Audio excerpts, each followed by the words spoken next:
All right, we're live. This is part 2 of drawing Lady Mechanika with Joe Benitez. So thank you, Joe, for coming on again and doing this. Joe has in front of him, and I know that it's not the easiest to see. It will actually be much easier to see once he starts inking it. The ink shows up pretty well. The blue line, just with his camera, is not showing up well. So, but you can kind of see it there, and it'll kind of materialize out of the, out of what's there. Mine showed up actually really well. I was surprised because blue, this kind of blue, it's a non-reproduction blue. It can kind of give you a little bit of trouble. But yeah, it showed up pretty well. I actually bought a scanner or a printer today to do this, Joe. Oh, really? Actually, yeah, well, I'm moving. So once I get all set up, I want to get a nice scanner and a nice printer so I can do that as well.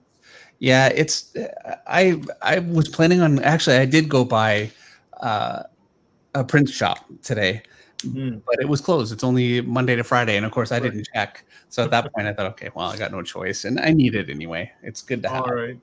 So I'm just gonna jump in, and get started. This is a detailed picture. You can see that gun alone is going to take me a little bit of time. And then there's all this at the bottom. And I know I said, oh, just stop. I got it. Yeah, it's going to take some time. So I'm going to jump in and start with the face because, why warm up? Yeah, I was going to ask, what do you usually start with? I always start with the face. I can't help it. Yeah, it's like, well, I mean, I always feel like you got to do the head and then it just sort of, spreads out from there. Yeah, I feel like if I don't do it, I don't know, superstition. Like I don't really have a good reason for it. So I'm gonna say, and I don't know for you, like I don't ink other people like really very much at all. But when I ink my own stuff, I tend to draw with ink. Yeah, no, that's like if you see here, I'm working on a page and I decided to do the blue line. Yeah. And it's like, if you see, there's nothing there. I mean, or it's just shapes, but I'll just go in and start drawing on them. Yeah, that's, I barely have anything when I'm drawing, but I find with whiteout, and you guys have all seen me do it. I do it on the stream all the time. It's basically how I do it. I'll spend a little bit more time to make it a little cleaner, but it's basically the technique. But there are times when I'm not as sure about what I'm doing, and I'll do tighter pencils. And the way I'm inking right now is much more the way that I would ink if I'm doing tighter pencils, which is more like inking, really. Right. So on face is going to go slow. We'll speed up. I was going to say, I mean, if you want to add some shadows and stuff to make it, Well, I'm going to. Yeah, because it's like, I don't do that. What I do want to do, I want to make sure that it's accurate to your pencil. So I'm not screwing it up. But then, yeah, I'm definitely going to do some of that. Kevin Nolan it, man. Yeah, because, well, the thing is, if I just ink it, you might as well have done it, Yeah. And I feel like with mine, it's basically the same thing. Like, if you just... Well, and there's no shadow there, so it would look different than with no shadow. So what is it like inking over the blue line, Dave? It's, you know what, I'm going to say it's very easy. This is giving me no trouble at all, but that's also because I'm not too worried about being like completely accurate. So I know that for inkers that ink on blue line, which is a lot of the business now, if you're inking for Marvel or DC or another company, there's less inking out there than there used to be, which is a shame. And a lot of it's done with no FedEx. So, you'll print it out blue and do it this way. It's harder to keep track of things than it is with pencil. You lose some detail. Yeah, I know when I've done commissions, like Weems, he's usually my go-to guy. Yeah. He hates inking on blue line. Yeah. Oh, I know. Is he independently wealthy? Because it's so hard to get him to do something. I don't know.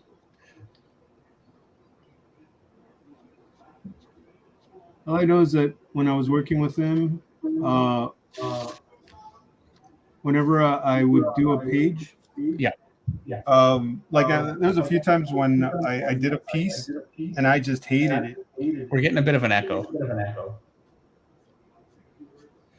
Is it from me? I don't know. I'm going to guess that it is. Oh, because I'm going to blame you. Actually, you know what? Truthfully, I'm going to guess that it is just because it never really happens normally. Right. So I don't know if you've got a phone shit.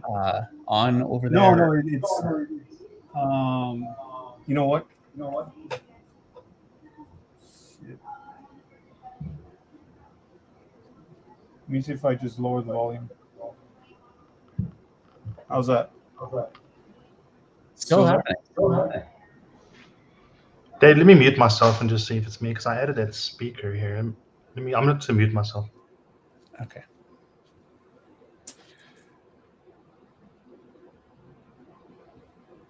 How about now? No. Can you still hear me though? Yeah, I can hear you. Okay. Let me, Problem solved. Look at that. so it was on Eric's side? Yeah, I'll just remove myself from the stream. What? No, I think it's the speaker to the side. I'm going to move it further away. Hopefully that'll fix it. But I'll just mute when I'm not going to say something. We're still going to blame Joe though. Yes, definitely, Joe. That's what you get for coming on here. You know what, Joe? You get none of the respect that I always normally. So nice and everything, and I do a whole intro where I talk about how great you are. I didn't do any of that because we've been friends for so long. I just treat it like Joe. That's what you get, man. That's what you get. Yeah. When I do my stream, I'll do the same shit. Fair enough. So, Joe, what you showed earlier, that's pages for the new book? Actually, it's pages for the art after the new book.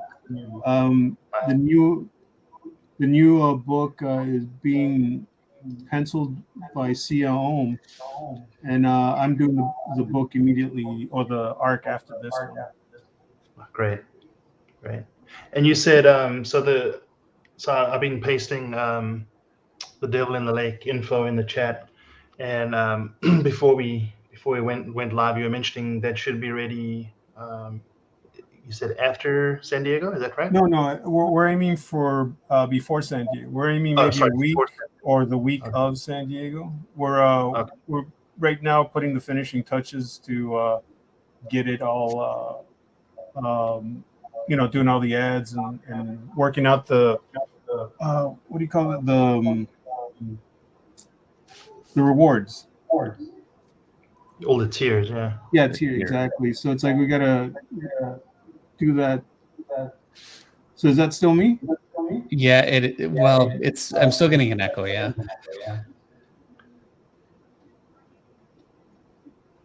I won't say anything anymore. Yeah. See, this is a problem. It might come to the point where we just have an echo, and it is what it is. If that's the case. Echo. It didn't echo when you did that. Just keep doing that.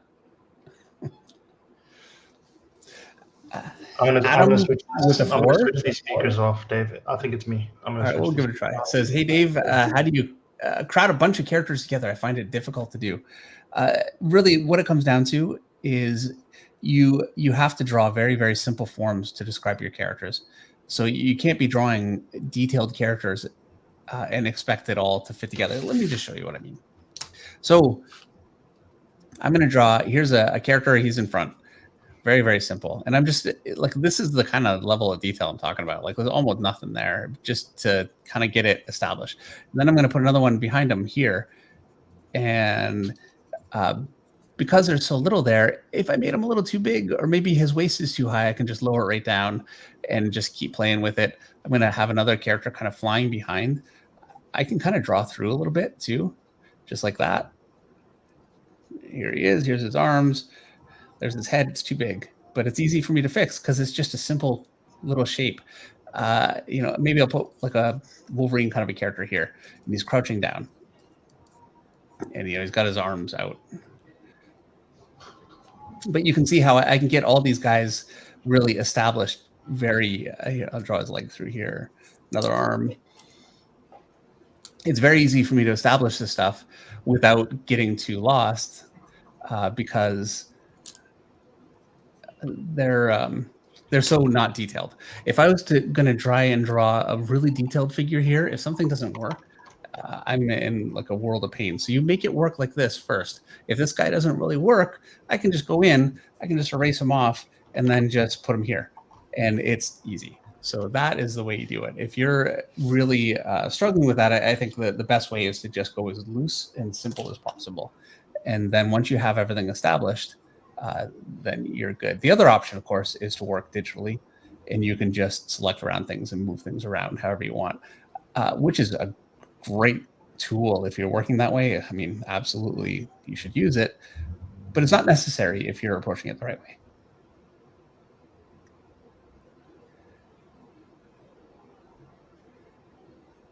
Everything went quiet. Still getting an echo? How about now? No. Okay, it was the speaker. I switched it off. Sorry about that. Damn you to hell!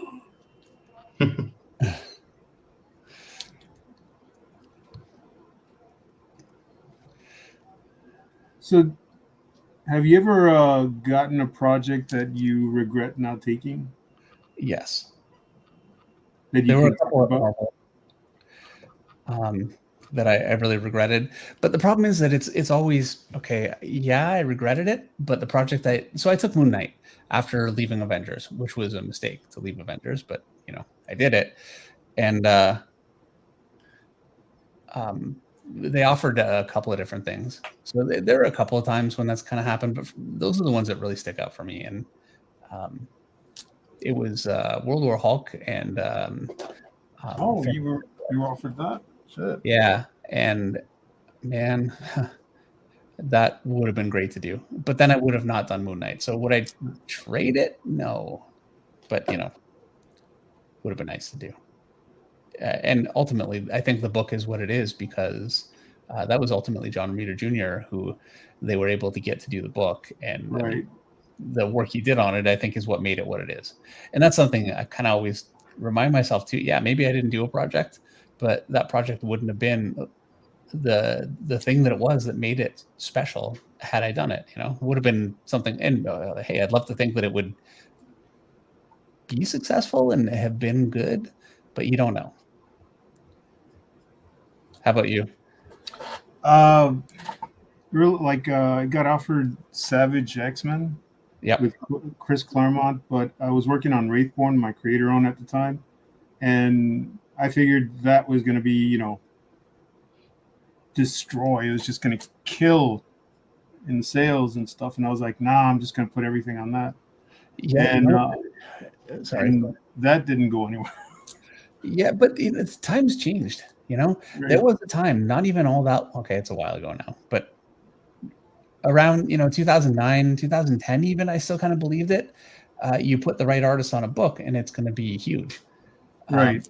But that's so difficult now because the nature of promotion for comics just doesn't really favor artists, and it's very, very difficult for a writer to develop that kind of. I mean, there are writers that can do it, obviously, but there's no writer that's ever come along. You know what? I shouldn't say this. I'm going to regret it right away and get proven wrong. I'm just going to say it. You guys can prove me wrong. An artist like Todd McFarlane if Todd McFarlane came back to Spider-Man, even now, what? Yeah, Spider-Man. Go ahead. We don't swear here, man. No, I didn't swear. Yeah, no. I didn't swear. Okay, all right. I swear I didn't swear. All right. So yeah, I mean, and that would still be huge. It's Todd McFarlane, but it's for an artist like I remember Stephen Platt came along, and he just took over the world, for a little while there, and it was such a massive thing. To get that to happen now, it's not going to happen. You can have artists. I think that they're certainly going to help a book a lot. We were just talking about Jorge Jimenez before we started up here. And I mean, I'm sure he's done huge things for the books that he's done, but not to the level of Rob Liefeld and Jim Lee and the guys of that era. And it's just a different time. It's not a reflection of Jorge Jimenez. It's right. Unfortunately a different time. We don't have Wizard Magazine promoting artists the way that it used to be. Companies are more reluctant to promote art heavily because it's very easy for an artist, obviously, to leave after a couple issues, and then if you've built your promotion around that artist, now you're in a rough spot with a book. So, and they got burned with Image, so they don't do it as much. I'd love to go back to those times. I don't think we will. Oh yeah. So yeah, we kind of learned, you think that it's going to be some huge thing and it's going to be this big push and there's going to be like a lot of media around it. No. The only way you can really make that happen, you need to create the media yourself, which is where, something like YouTube is very nice. Having all of you guys who are watching, and, thank you again. Did I say thank you already? Thank you. It's invaluable for me, and hopefully valuable for artists that come on, just for the kind of exposure that you can get from it. And also you get to know the artist, which it's in an age where everything is out there so much, artists are less personalities than they once were, which is crazy. I was considering opening an OnlyFans. That's the move right there. Yeah, and it's like not just showing my feet, but Okay. Anyway, moving on. Stop it. I didn't say anything wrong. I said feet. But yeah, it's like actually drawing stuff on there. I mean, it's like, hey, you want me to draw this head? Send me some coins. Ding, ding, ding, ding, ding, ding. Yeah. I just don't know. I mean, I'm sure that that's a viable thing for some artists, but I don't know. I mean, I think definitely this day and age, you have to be a little more creative than you once had to be to get the attention that, I'm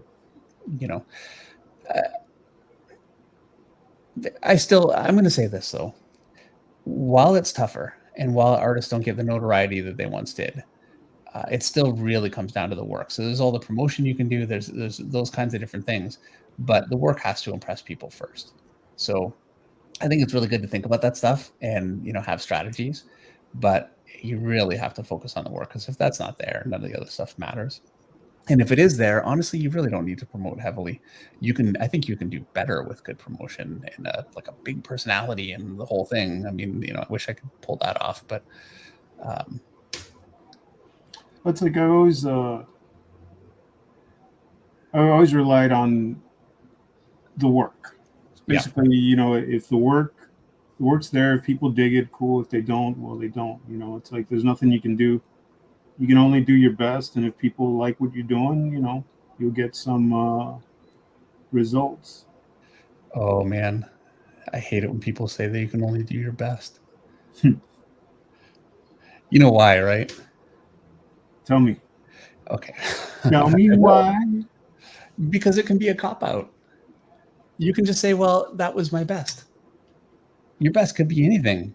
Well, the thing is, it's like I was just having this conversation earlier or yesterday. It's like what sucks is that sometimes you'll get a fan come up to you and compliment you on something, right? Yeah. And in your head, you're going like, yeah, that sucked. That sucked really bad. And it's like, but you have to say, oh, thank you. It's like, but in my head, I'm going like, man, that piece that you just complimented me on, I really hate, or I'm not happy with it. Yeah, you really can't say that for sure. No. I learned that. You know what? That reminds me. Speaking of, I've got something I want to show.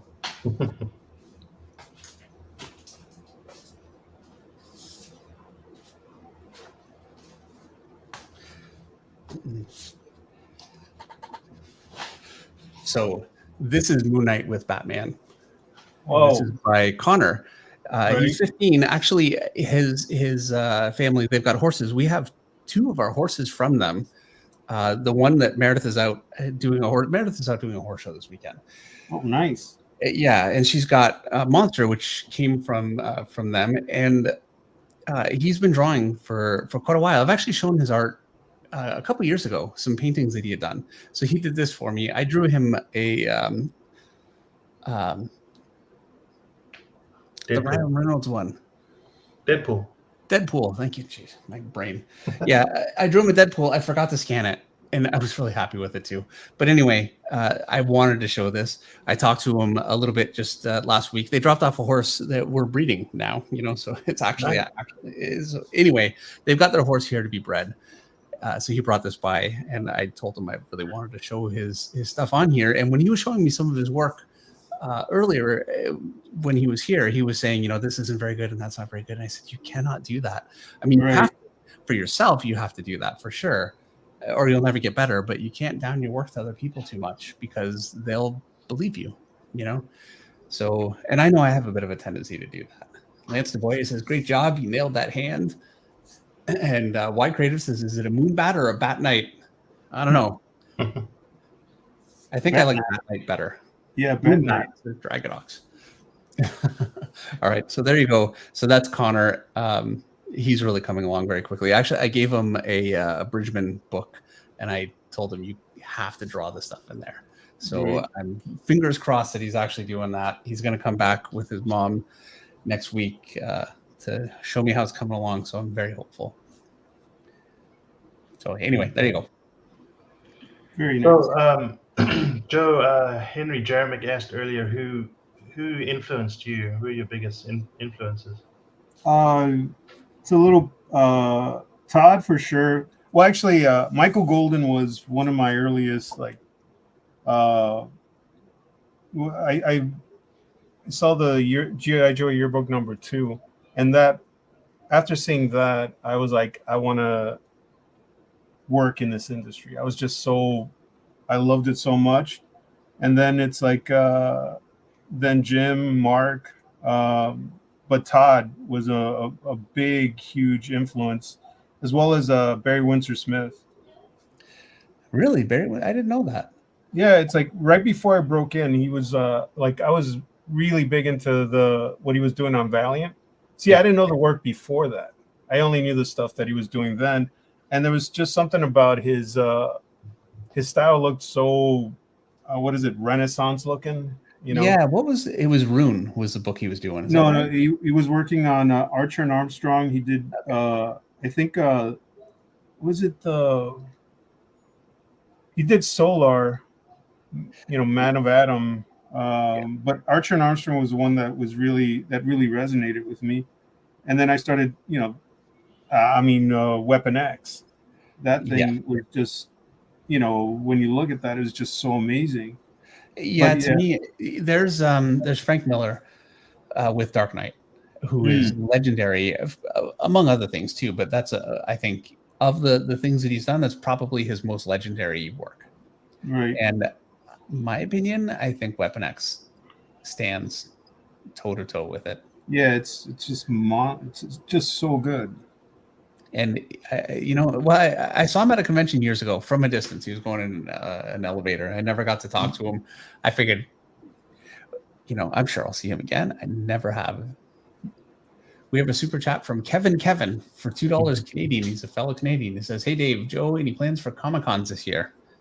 Yeah, we're just getting we got a new booth or a new space for our booth. It's 1717. So yeah, we're prepping for that. It's in what, 2 weeks? No, I'm pretty sure it's like a month and a half. It always feels like it. And then it's I'm like, so behind. Just 2 days ago, I agreed to another cover that I really shouldn't have. I don't have time, but I wasn't going to say no. That's my. I always overcommit. Yeah. So it's like, it sucks because it's like I get hit up for covers or going to shows and stuff, and I have to check to see what my schedule is, and it's usually, oh shit, I already have something. I swear, yeah. I don't know what you're talking about, man. We all heard it. It's a swear jar, right? Yeah. How much is it? $1 per swear word? About 100, right? Yeah, I think 100. Yeah. So at $100, I'm going back to see if I was right. Tomic also sent a super chat earlier. There wasn't a message, but he sent a super chat. Oh, good to see Tomic here. I was going to ask you. So, who was it? Frank Miller or Barry Windsor Smith that you saw at the elevator? I'm sorry. That I what? You said you saw someone on the elevator. And Oh yeah, it was Barry Windsor Smith. Oh, right. I think I was with you. He wasn't he carrying a carnation or something in his Something hand? like that. Yeah. We were definitely together for that one, and that's the only time I've ever seen him at a show. Yeah, it's like yeah, like we're in the elevator and I'm like, holy. Thank you. See? Yeah. I'm gonna talk like an adult in Charlie Brown. Wah wah wah wah wah wah. On your wah wah wah yourself. Man, it's going off the rails. On a crazy train. Yeah. So anyway, never saw him again, and that was what was that like 95? Yeah. Long time Yeah, ago. because he's retired now, right? I don't think he's doing any more work. I don't know, which I really should. I mean, but I know for a long time he was doing stuff, just nothing for major publishers or no major characters. He was doing his own stuff, so I shouldn't say major characters, but I mean like licensed Marvel and DC type characters. Right. Hasn't been doing. Yeah, I recently started trying to track down all his old work that I didn't realize he did, like a bunch of fill-ins. Yeah, well, he did a Storm issue of X-Men. Yeah, that one. What's that? Death Song or something? Can't remember the name, but it's one of the best X-Men issues of all time. With Forge. Yeah, that would have been around, I want to say 88, I think.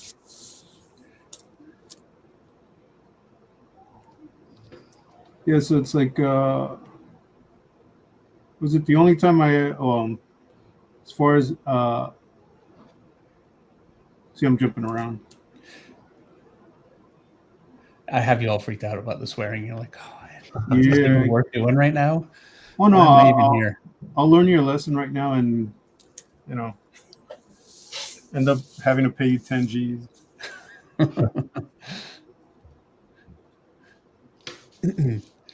I was going to say the one guy that I only met once. Well, I met him twice, but was this guy Todd.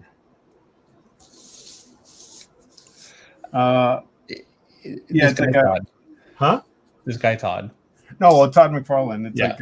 like, was it Mark introduced us at I think Jim's party at San Diego one time, and it was, but the only one of the most memorable moments for me was working at doing the Artist Alley, cleaning up. I think it was 2015, 2016, and I'm putting some boxes underneath, and I pop up, and there he is. He's like, "Hey, I'm Todd McFarlane." It's like, "Yeah, I know." Yeah. It's like, "Hey, I like what you're doing." It's like, okay. Like I was completely.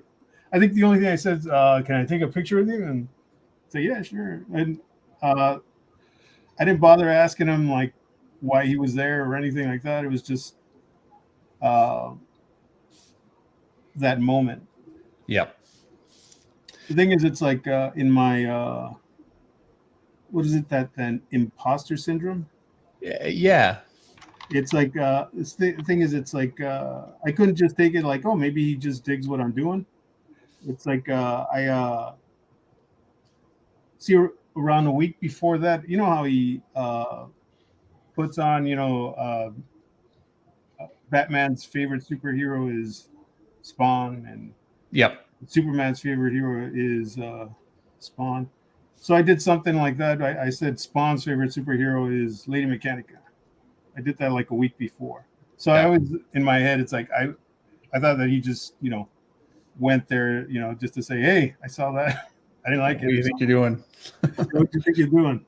Who do you think you are?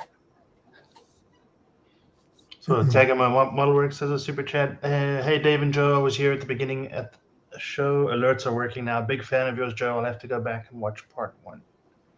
Yeah, absolutely. And good to see you here. Part 2 is more fun anyway. Yeah, watch part 1. But I part was two. saying that we should have called it Part 2 Electric Jogaloo. Right. Yeah. I chuckled. See, it would have been better. The Right. problem is that you leave it to me and it ends up being part 2. No good with that stuff. I don't do the promotion well, you know? We should have, yeah, and then we break out in breakdancing. Yeah, that's a great idea. Did you ever watch that? I don't even know what we're talking about now. Breakin' 2 Electric Boogaloo. It was a movie in the 80s. Oh, you know what? With I saw some Ozone of and that stuff. Turbo. I remember everybody would do the, you whip your legs around, then you spin around on your back. Right. Yeah, everybody was doing that. I remember those days. If you grew up in the 80s, everyone attempted to do that. Yeah, well, I attempted. It did not work out really well. With your cardboard? I never got so far. If you're going to bring out the cardboard, you better hope you can do it pretty well. Right. So I didn't go with the cardboard. And to be totally honest with you, there's nothing more annoying than some guy comes along and they whip out the cardboard and they want you to watch him do this stupid, Yeah, all right, great. Good for you. That's awesome. Yeah, some guy, when we were kids, some guy came into our block, him and a couple other dudes, and walking with his cardboard. And it's like he approached us and he's like, okay, who of you, who's the best dancer here? Or who's the best break dancer or whatever? And we pointed to my friend, Marco. And it's like, so he starts doing his moves, right? Yeah. And he gets up and Marco just clocks him. When you say clocks him, you mean just punched him? Yeah, I just punched him. That's one way to handle it, I guess. Yeah. We grew up different. Talking Samurai has a super chat. Hi, David. About your X-Men 200 poster frame, will that be available? I think it would do great. Thank you very much, and I really appreciate the super chat for that. I don't know that it's going to be available because it was so expensive to print, but I don't know that it's not. I haven't gotten an update on that. It is going to be available on canvas and on like a nice linen paper, and they look great. Have you tried metal? Yeah, we did some metal ones. We did some samples of that, and they do also look great. The problem is shipping. Because it just starts getting much more expensive to ship. Right. And so you end up having to kind of factor that into the price. I'm saying this as if I have any real idea. I mean, I'm just the artist. I don't do that stuff, but this is what I hear. So apparently it's like that glass one is just going to be expensive. So like expensive enough that I think that people would be looking at it like, really, are you joking? So like $300 or something. I think it was actually more.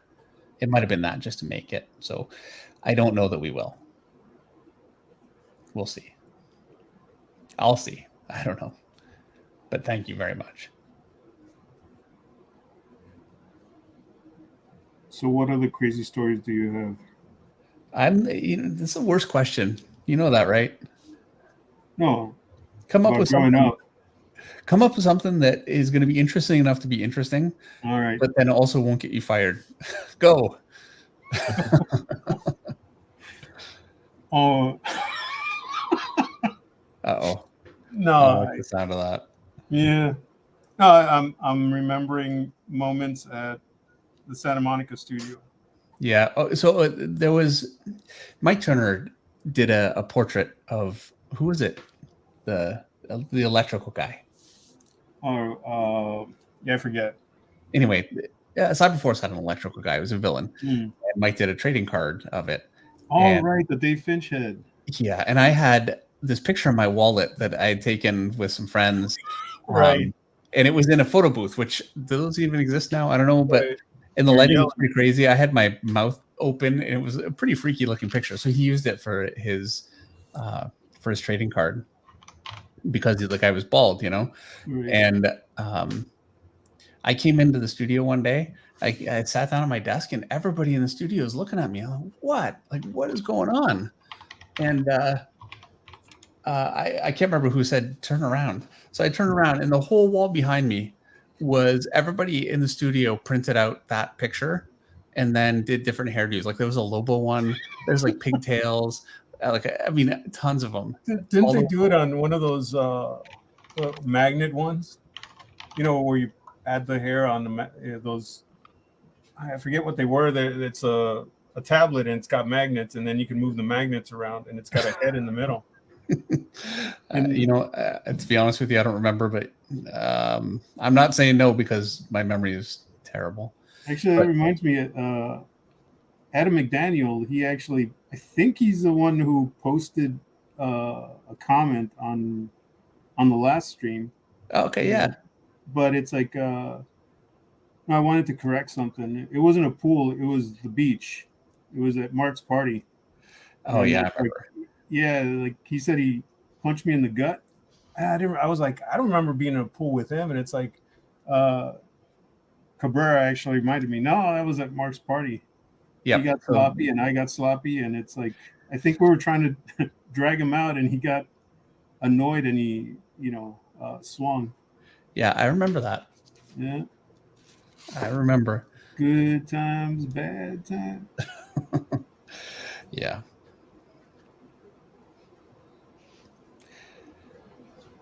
Yeah, anyway, so that was very humiliating. I never went to the studio again. Yeah. There's a lot of humiliating parts. Yeah. Times. Yeah, you can't work around a bunch of, young No, you artists cannot. and not have stuff like that go on. So I used to have all of those things. Like I had every one, and I might even still. I just don't know where. If I can ever find them, I'll show you guys. The what? All those heads. I saved those. Did you know that? Okay. No. Yeah. All right. Yeah, you can tell I was very upset. Saved them all for years, and now I'm sure they're somewhere. You got to put them in your next art book. Yeah.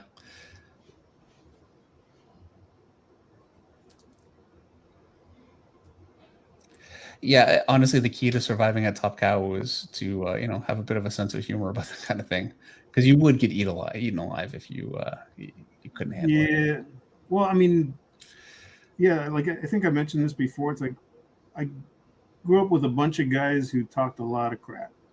Yeah, and punch people out for dancing. No, well, that was different. That was that was breakdancing. That was a different time, man. It's a different time. All right.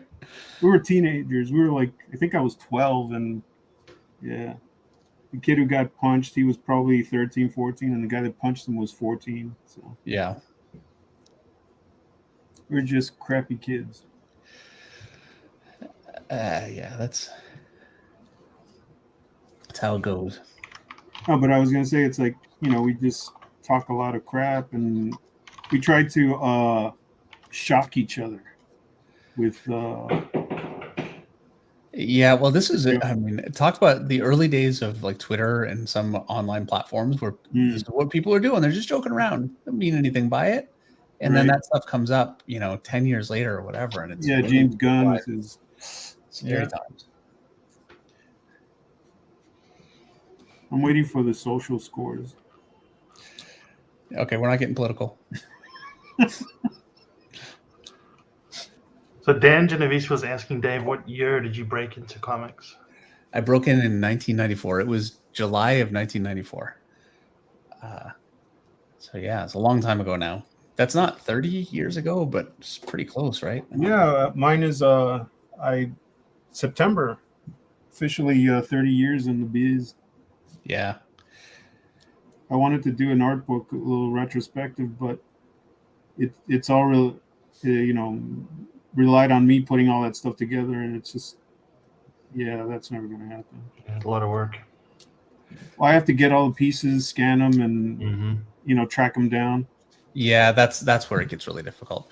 I find I've got so much work that's just kind of lost to the, right. ether or whatever, which is a shame, but some of it. Kate, that's actually true. Like occasionally something will pop up that I have absolutely no recollection of ever doing. Yeah. Yeah, you've been around for a long time when you see a picture and you think, did I draw that or is that somebody else? And you have to look at it for a while, and I'm, kind of not sure. Yeah, that's years of working. I remember we had just started out and we were all talking to Mark Silvestri, and Mark Silvestri. Oh. If I just say Mark, not everybody on earth is going to know who I mean. You know that, right? No, I know. Anyway, we were talking to Mark Silvestri, and Silvestri, right? Yeah, yes. And who's on first? Now I totally forgot what I was going to say. Oh yeah, he just got a bunch of art back from Marvel that they had lost. Do you remember that? Yeah, there was like some old Conan stuff and just a bunch of different stuff. And I can't remember how it got asked or whatever, but the question was basically, do you remember drawing that? And he said, like, what were you doing then? Or, what were you thinking? And he said, I have no idea. I don't remember drawing it, or he said, I kind of remember drawing it, but like, I have no idea. I can't remember the day or, what was going on in my life when I was doing that or anything. And that was so surreal because I had been drawing for such a short time. Like every drawing I did was like this monumental memory for me, Right. You get older, it starts to fade a little bit. Now I only remember the ones that I really like are the big misses that I still get teased about. It's always the negative stuff that haunts you. Yeah, that's where, and it can, Well, and so a few minutes ago, you remember I said you can't try to do your best because your best is whatever you're doing right now. You know, like it's just such a cop out. But at the same time, the alternative to that is what I did for years, and that is I would compare my work to other artists. Oh yeah, I forget the saying, but yeah, that's the stealer of dream or stealer of joy. It is, and it certainly did that to me for years. It made me hate my job. I mean, I love my job, Yeah. but hate it really, and just the misery that comes with that, and also you end up hating good people, that you really should respect, Right. because they're better. And I went through a lot of that for a long, long time. There's a quote I don't remember where I got it from that really resonated when they said it's like basically when your art or when your work when you're having trouble when you hit that wall, right? When you're working and you hit that wall, that you have to remember that that's your talent not being caught up to your imagination, or your skills haven't caught up to your imagination yet. So that means that it's like when you get to that point where you can actually see your mistakes, then that's when you've actually gotten better. And that's the point that you have to keep on going. Yeah, and you have gotten better. You still need to put it in practice, and it's not like just a destination, but it is true. The worst place to be is doing work that's pretty subpar and just not being able to. Such a hard balance, Dave, because I feel like you have to look at other people's work as well. Yes. It's a tough one. Yeah, I'm really curious to hear what you you think. But I agree with what Joe is saying too. It's a constant learning how to see versus where your skill level is, and it's a constant back and forth. Something I've watched you go through for the last couple of years, a few times, where that's really you've kind of hit that plateau and then gotten past it. The nice thing is when you do it a couple of times, you're drawing along, and then you hit a point where you hate what you're doing. You can kind of feel that it's not where you want it to be, and you put the work into to fix those problems, and you get better. You do that a couple of times, and you start to understand how that feels, and it's it actually does feel like a positive thing when it's happening. That never happens to me now that I've mastered everything on earth, obviously, clearly. But see, I was going to say a joke right now, but I can't because it's a dirty one. Oh yeah, thanks. The next thing that I'd really like to try and work on is I'm really into Jorge Jimenez right now, and all of his superhero stuff is great. But what he does that really blows me away is like young people and just regular people, that kind of thing. And I really want to try and see if I can pick some of that stuff up. So, and I'm going to do it the way that I do everything. You know what that is, right? Swipe. Yeah, that's exactly right. And you know, Maybe once we you do should do that a for a little study bit, stream on that one. yeah, actually, I think that'd be a lot of fun. You know what? We should do that. Yeah, it's been a while since we've done one. Yeah, and I think his stuff would be a great one to do. I'd get a lot out of it for sure. No, it's always awesome to find a new artist that spikes your art. Yep. You know, Jones or whatever. Yeah, and like there are artists that just do things that are better than what you can do. And you know, the solution to that is to try and take it from them as much as you possibly can. I definitely know, like for me, I can only take so much. Not ethically, you know. I mean, intellectually, I can only take so much from somebody. There are just limitations. There are some artists that I've seen come along, and I'm sure you've seen this too, where they can just be another artist and then just switch gears and be another artist, and that's just a level of, I guess, I don't know, genius that I certainly don't have.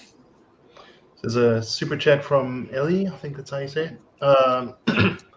I've been on your roadmap, David. Just finished understanding comics and journeying through Loomis Bridgman. And big hey to Joe, huge Darkness fan. I'm glad people are still looking at the roadmap. It's such a great thing to do. Yeah, well, that's great, and thank you so much for the super chat. And I'm really glad you're doing that.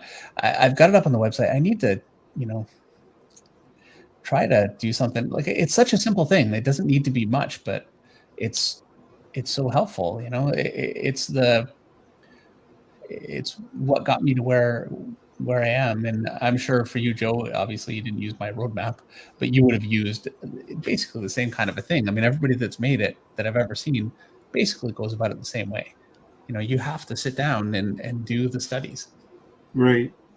No, I mean, when you broke in, I remember you mentioning that was your thing, that you would sit for, you know, spend a day working on legs or arms or hands and just do that study. And you know, that's something that I was just too lazy to do. But I think it's an invaluable thing to do that, because it really does make your work a lot better.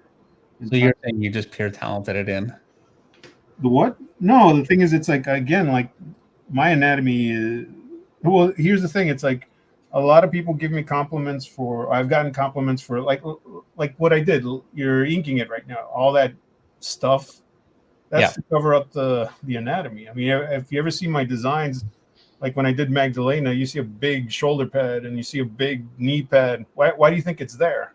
Because it looks cool? No, it's to cover up the fact that I couldn't do knees or shoulders, or, you know, it's like you just cover up the stuff with all this cool stuff, and cover up your bad anatomy with the cool stuff, and no one is the wiser.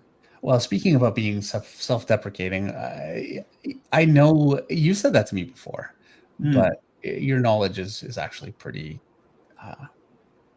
extensive. So, you know, things that I've, you know, like I don't consider myself an artist. You know, it's like I think I said it before, that I enjoy the design aspect. I like the creative aspect, and it's like again, I like doing stuff that it's more about the feel than the actual correctness of anatomically correct stuff, you know? Yeah, I do. And it took me a long time to be able to appreciate that, you know. Like I remember not being anywhere near as big a fan of Todd McFarlane, certainly as I am now, and as everybody else was at the studio, just because it was such a different philosophy, you know. And especially when you're young and you're like, I was so intractable, you know, what I believe. And you know, if the arm wasn't exactly right, then it's wrong. And I didn't care that it's an awesome looking picture and that it's, you know, it's got all this dynamic energy. All I thought, the arm is wrong, and I just couldn't take it. Like, you know, autistically couldn't take it. No, it's like what is it? It needs to be right. It needs to be correct. Yeah, and yeah, it took me so long to start appreciating artists like Todd McFarlane Right. and Mike Vignola, who has some incredible anatomies, but it's very stylized, and I Right. just did not appreciate that for the No, longest. yeah, like I think there's this X-Force that he did where Rob did the first page and the last page. Yeah, Of oh, course, I that issue. yeah, and of course, back then I was a big, Rob Liefeld fan, and I love X-Force, and it's like I picked it up, and then I looked inside, and I was like, "What is this? What the hell is this?" It's just like I was so annoyed by it, and it wasn't until I broke in when I started to really grasp storytelling and just understanding how, again, the actual, man, I forgot the word. Not contrast, composition. Okay, yeah, I was gonna help, but I didn't know. Yeah, no, understanding composition and storytelling, and it's like that's when it clicked, and it was I couldn't appreciate it until then, and then it's just like you see the level of artistry that man has, Yeah, it's amazing stuff. Part of it too is we were so in the image era.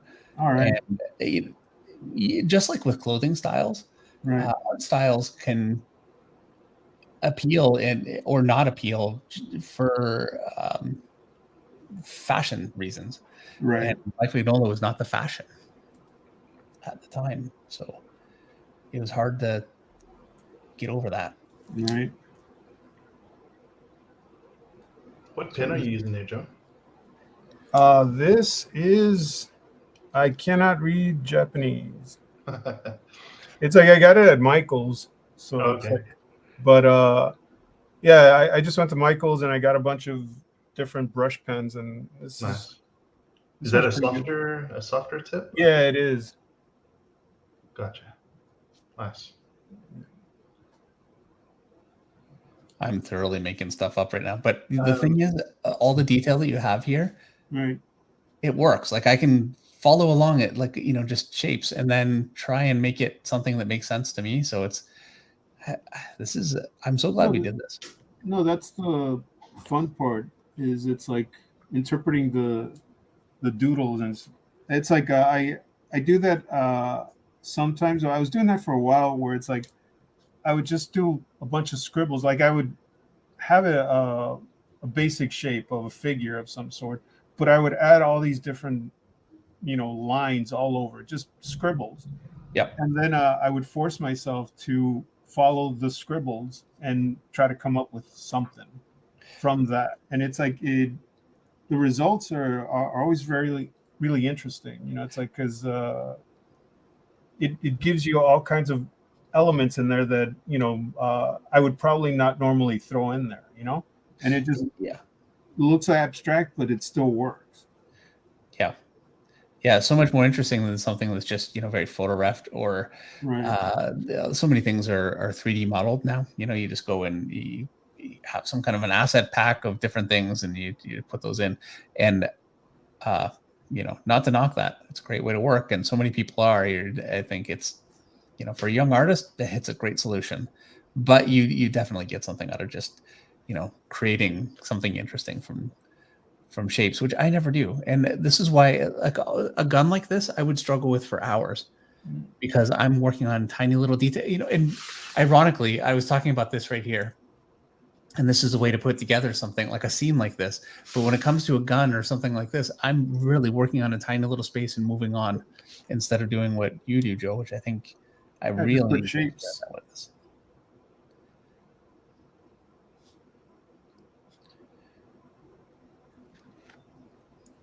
So Joel Gomez is in the chat. He's saying hi to you and Joe. Dave. Did you hear that? Who? Joel Gomez. Oh, hey, Joel. Unbelievable. Joel, what's up, Joel? Great to see you here. Thanks so much for coming by. That's great. Brings back so many memories, doesn't it? Right. And I wanted to mention too that Nettlewood Park says similar to that is drawing from a silhouette, which a lot of concept artists do. Right. No, that's again that when you're doing character designs, the silhouette is so important because you want to be able to know who the character is right off the bat just by looking at them, without any detail. Yeah. So it is 9:57. We're just about halfway through. I still have all of this to do where I said, oh yeah, no problem. So, we'll see. But I do think I'll be able to get this finished on time. How about you? Well, yeah, I just have to clean up some of the stuff. Maybe this might take me a little longer. Yeah, see, and I need to get it finished too because first of all, I'm so behind. I actually have a piece for Art Jedi that I was actually just inking a little bit before we started. It's still not finished. I promised it would be done 2 days ago. I promised it would be done before that too. So it's got to be done. Like I'm actually, after this is done, I'm just gonna sit down and get the rest finished tonight so I can get it to him. But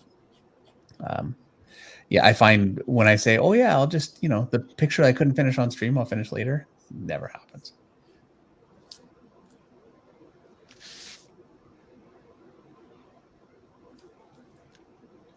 So we should talk about the good old days at Joe's house, right? Yeah. I've been to your house. No, Joe's house. Weems. Oh, right, yeah.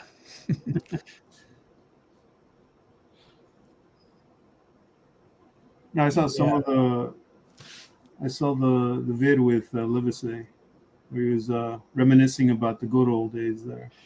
Yeah, well, everybody used to play. This was never your thing. It was never my thing really either. But everybody used to play GoldenEye. Remember that game? Yeah, but I never played it. Yeah, you could play 4-screen split screen, which is pretty impressive considering how old that game was. But they would sit there for hours and just play like death matches, which is exactly what it's like Call of Duty or whatever now.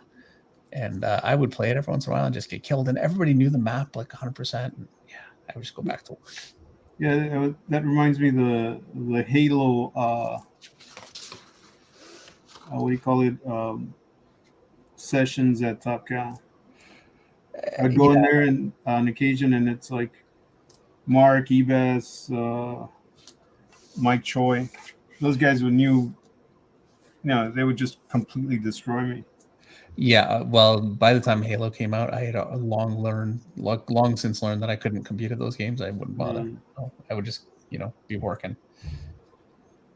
Ping pong, wasn't the best, but we used to have a ping pong trophy. Do you remember that thing? I don't. You don't? Okay, so it was Nathan made it. It was like tinfoil and a little bit of styrofoam and some wire.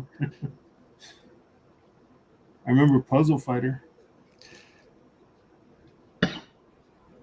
Yeah, I remember you playing that. I was never into that one. Yeah. I remember you playing that. I actually have a picture of you playing that. All right. It's like from back in the day, an old picture somebody took. You're sitting there with your Zero shirt on. You remember that shirt? I do. Was that from those Smashing Pumpkins, right? Yeah, that's exactly. Yeah, Joe was very into Smashing Pumpkins. I was. You were. I was upset that Billy Corgan. Huh? You were into Billy Corgan. Yeah, me and Billy Corgan. Right. I was like, was it Joe Dunn? This is it'll eventually get to the Smashing Pumpkins, but when I was at Homage, Joe Dunn had extra tickets to go see Nirvana. So who was Joe Dunn? Joe Dunn used to work in production at Homage.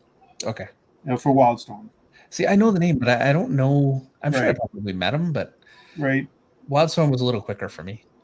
But yeah, it's like he had extra tickets to go see Nirvana in San Diego on like around Christmas.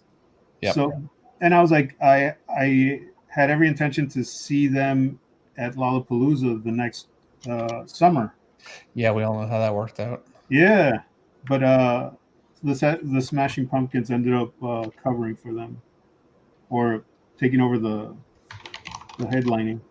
Yeah, for those of you that are a little young to remember, Kurt that would Cobain ended up. you can't say it. Get banned for that. I don't mean by me, but yeah, he passed away that year. Or did he? Or yeah, he's still alive in Argentina. Yeah, with Tupac and Biggie.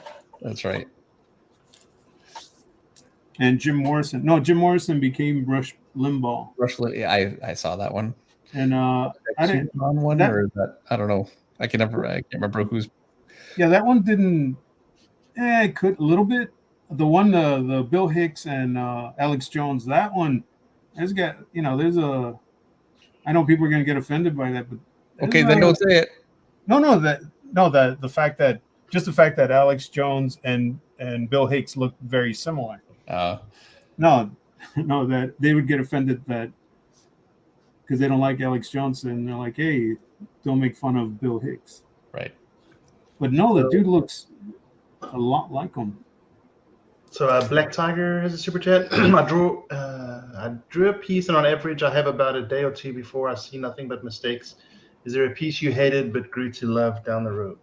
No, and I wish I could say yes, but I will say there are pieces that I hate, and I'm sure you would agree, Joe, that generally people seem to really like, and so I'm at peace with it, But I do find when I hate something, I can't let it go. Like I can't unsee it, and it haunts me every time I see it.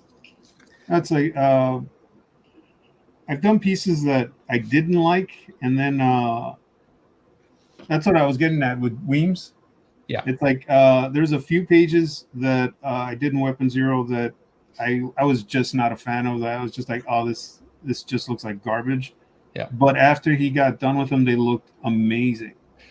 So it's like he really knew how to take it to the next level. But no, yeah. It's the opposite, actually. There are pieces that I really loved that I thought I did a killer job. And then I go back and I'm like, whoa, what the hell was I thinking? Yeah, I definitely have those. There are times I'm looking for a reference for a character, and if you do a Google image search, sometimes a cover or a picture that I've done of that character will come up, and I, at a glance, hate it, and then I realize that it was mine. That's always fun. Now the fun one is the free sketches that I used to give away, and now they're popping. They pop up, and it's just basically like they just look horrible, and that's a representation of my work. Can't explain that we're free. It just is what it is.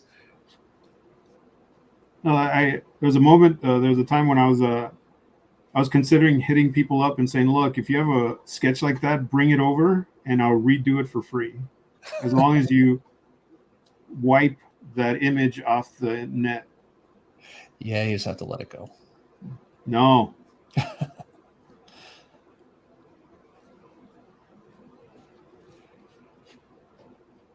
I'm almost done with the block end phase, All right. And then I'm going to bring out my brush and put in some shadows and then detail, and then it's done. It'll be done tonight. It'll be done at like midnight, and all of you guys have gone to bed. We will miss you if you go. All of you, just so you know, we miss you when you leave, but I'll understand. No, they have to stick around. Yeah. To the bitter end.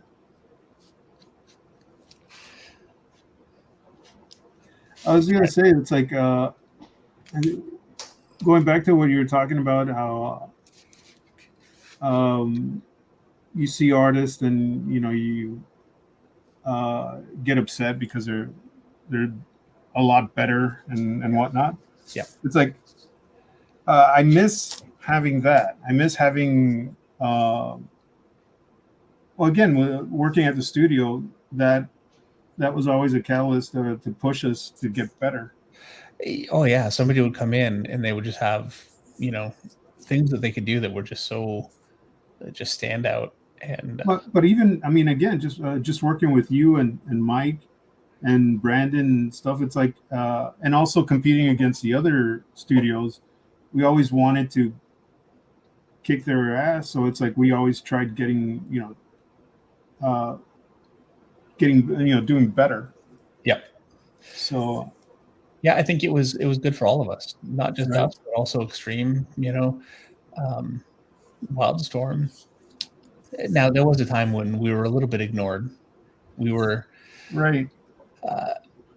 Because really the more popular artists early on were Jim Lee and Rob Liefeld, and Mark was, while very popular, the Top Cow was definitely lagging behind in terms of like notoriety, Mm. And then Witchblade came along and changed everything. All of a sudden, I think Top Cow really kind of took over. We were the most successful image studio, and I obviously took total credit for that, having nothing to do with Witchblade. We were Ballistic Studios for a second. Oh yeah, I forgot about that. That's right. Yeah, so it got named Ballistic Studios for whatever reason, and it just kind of never kept. I don't know how. No, it was interpersonal fighting with the. I mean, the story's out there, so it's like Okay. that we Well, left. we'll leave it at that. Huh? I said, Yeah. well, we'll leave it at that. But yes, I do remember that. Personal relationship. Rob D is in the chat. He says he can give you a blow by blow of the UFC fights that are on right now. Don't do it. Don't do it, Rob. Yeah, just tell us who won. Yeah, if you can just paste it like. Well, it's great to see Rob here.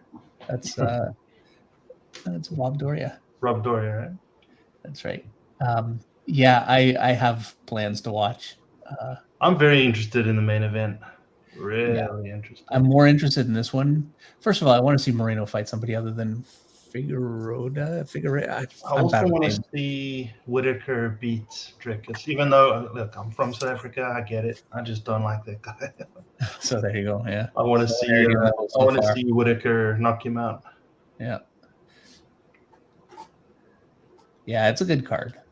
Yeah.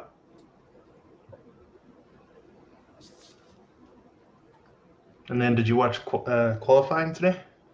I did. Oh man, can you believe it? I know everyone here is obviously a Formula One huge F1 fan. That's right. A what? Formula One? That's racing, right? Yeah. Yeah. Don't you remember Talladega Nights? Formula. There's a period where I hated what's his face, Will Ferrell. I just couldn't stand him. Yeah, he was just. There was something about him that I just wanted. He had a very punchable face. And I guess. I mean, to me, I would have said he's impossible to hate. But I mean, that was a small period. Yeah, so it's over now. Okay.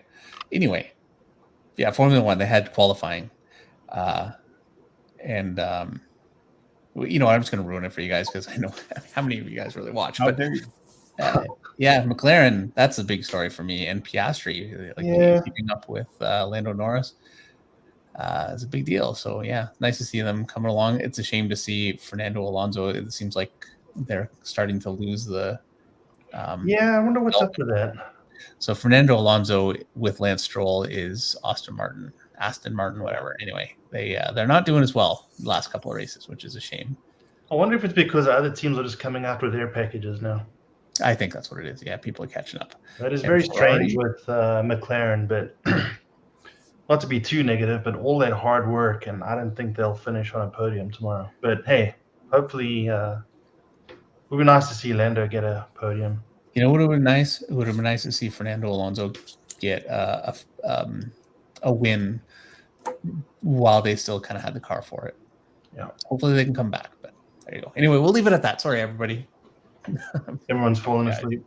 JDSET says Lando Norris. 8-Man says Max. See, some people like, and Black Tiger says still can't stand Will Ferrell. See, there you go, Joe. You're not alone. No, I mean the thing is that it's for a spell. I mean, I like him now. Yeah, he's always really cracked me up. there are people like that, that sometimes you just, I don't know. It's just for whatever reason, I was just in I can't stand that person right now. It's usually your own personal stuff. It's like you're projecting. You know what? I think you're right. Yeah, sometimes people remind you of your own failings, maybe. No, the thing is, it's like learning about, like, that is fascinating. That a lot of the people that you learn more from the people you can't stand than the people you like, because the people you can't stand have something that you crave, you had in yourself, or something that you dislike about yourself that they have. So it's like, if you understand that and really pay attention, it's not about them, it's all about you, because you shouldn't have such a visceral reaction towards someone. Look, I've got my own that I can't stand. So it's not like I'm like Will Ferrell, but I've got some, I'm sure. So yeah, we all have it. But Tom Hanks is such a nice guy. Oh, okay, we're not getting political. No, Tom Hanks? I don't know. Is that political? I don't know. I don't even know anymore. Look, you know what? I don't follow politics enough to really have any idea. Tom Cruise? You don't like Tom Cruise? You don't like Harrison Ford? Why not? Okay, personally, I like Tom Cruise. I like Tom Cruise too. But I've actually heard people that can't stand him. And look, fair enough. I mean, he's intense. His movies are very consistent with him as a lead. Yeah, and I can't think of. Is there one of his movies that has really flopped? I'm sure there is. There was a movie he did with Cameron Diaz. Right, Day and Night. That was good. Yeah. Jack Reacher? No. No, that was what was that? Was it Day and Night? Day and Night. Yeah, I hear you. No, I don't think it was a. Ellie says The Mummy. Yeah, fair enough. Oh, yeah, there you go. I still haven't seen it. Is it any good? I don't think so. I liked it. It was a bad movie. I still liked it. Did you see India or not yet? Not yet. All right. So you don't want me to tell you what happens? Yeah, you know what? It's kind of hard to. Don't do it anyway, because some people watching might not have seen it, but it's a little hard to avoid. And then Sheldon Martin says Paramount lost money on Mission Impossible 3. Yeah, I would imagine out of all the Mission Impossibles, there would be one which is going to underachieve. But well, he's got some jumping off of an airplane or jumping a ramp on a motorcycle, kind of a crazy thing going on. Himself. I don't even know. Yeah, the one which blew my mind was when he was hanging on the side of the plane. He had to do that like multiple times as well. Yeah. He's crazy for somebody with kind of money to just sit back and do nothing. He's not for a 60-year-old man. Yeah, Russ said Top Gun makes up for any of Tom's mistakes. Yeah, man, what a movie. Meanwhile, he looks younger than all of us. Yeah. So yeah, this is my block-in phase where I've got all my stuff in there. I'm not worried about I want to be pretty neat because I'm kind of more inking than I'm drawing with ink. I'm drawing with ink a bit because obviously the shadows aren't there, but I don't want to lose the detail that I put in. So I'm being a little careful. And after that, I will go in with my other pen. Where is it? This one here, my Tombow, start to put in detail. And then I'll finally finish with this one again to get the smaller detail. But this is just block in my shadows kind of phase of the drawing. So what are you working on right now with it, Joe? What kind of, where are you in terms of... I jump around. I tend to just I think I'm pretty much got the full figure blocked in. I just I'm going to start adding a little bit of whites and kind of bringing out some of the detail in the arms and whatnot with white. Yeah. The thing is, I don't usually go or have it like a specific order. It's just like sometimes I'll just finish a leg or finish an arm, and it's I'll just jump around. Yeah, not me. I'm like, I have to get all this done, and then the next stage done, and look, I'm not a creative artist, and it's really a different kind of. Well, I've always been this way, you know that. Right. I'm more of a very process oriented. Right, but it works for you. it works for me. I mean, honestly, it's the only way I could do it. So, The thing is, I kind of wish I had a little bit more of an organized head, because it's like, yeah, it's a little messy sometimes, you know. yeah, but I mean, that's where so much creative energy comes from. Yeah. I wouldn't trade it if I were you. I wish I had more of that. Thing is, it gets a little loud sometimes. Let's go into it. Too many people in there. Yeah, a lot of voices, and they're always telling you different things. That's, yeah. You definitely want a second opinion on some of those, I'm sure. Well, it's like, it's something I've done, or I've kind of broken down myself into like 4 stages. And it's like, I usually see that in individuals as well. It's like you have the kid, you have the teen, the adult, and the, what do you call it, the higher self, if you will. And each one of them tends to have their own, its own voice and its own desires and wants and needs. And it's basically, it's the physical, the mental, the emotional, and I guess the spiritual. I want to say that I understand what you're saying. You know, I don't, right? Well, it's basically, it's like, I know if it has something to do with, you know what, I won't get into it. I won't bore people with it. But the thing is, I'll know, like, depending on how I'm feeling, it's like what part of myself is active. You know, it's good to know that. I'm sure I don't have any insight into my own head at all. I'll like pitch a fit, and heck if I know. I just was angry. That it's either the teenager or the child. Okay, I'm already ignoring this. Yeah, that's usually a typical teenager. Actually, was it Billy 10? He's the one who brought it up a long time ago. It's like I was in the car, and I told him how I had this really horrible habit that if let's say I'm driving and someone tells me, "Hey, turn left here." Yeah. Viscerally, I would get this gut reaction. Like I would get so annoyed that they were telling me where to go, that I would immediately go the opposite direction. Yeah, that's irrationally, just like. And he's laughing. He goes, "Oh, you're the teenager. You're the rebel." And I, well, what are you talking about? You're still in rebel head. You're still in teenage head. You haven't moved on to adult head. You haven't, you're still lost in that. Basically, you haven't matured. Your emotional, right. Emotionally, you're still stuck in teenager. So, how much have you moved on from that? Do you think by now? Well, I do have the adult now, because it can talk to the teenager, like it'll have a conversation with you can reason with yourself. Huh? You can reason with yourself. Right. Well, I mean, again, because it's like I would go into destructive modes, and it's like it would take me a while to, get my rational head back. And now I can actually have a conversation and say, "Dude, relax. It's no big deal." Yeah, but I mean, it took a while to actually understand that side. I feel like I need to pay for this session. Right.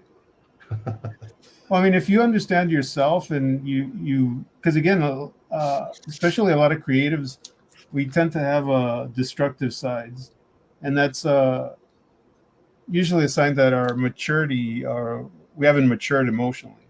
Well, not to make it all about me, but so much of my wanting to compete with other artists, and allowing that to really affect me very, very negatively. That's, it's a lot of immaturity right there. Well, and it took me a long time to get over that. I would say, but that actually is a real. I wish I had a little bit more of that fire in me. Now. Yeah, you need competitive spirit. You just can't let it eat you alive. Right. Well, I mean, yeah, you have to. Yeah, exactly. Like you want to be better than the next person. You want to, like, that's what I see sometimes. It's like when I see these guys that are coming up and they're just destroying it. It's like, I want to get that inner monster that used to, dwell in me, and I want him to come out and say, "Hey, let me show these guys what Yeah, I was about to say, I mean, don't you think that's been very formative in where you guys are today? I mean, you have to have that attitude. Yeah, I think everyone needs that competitive nature.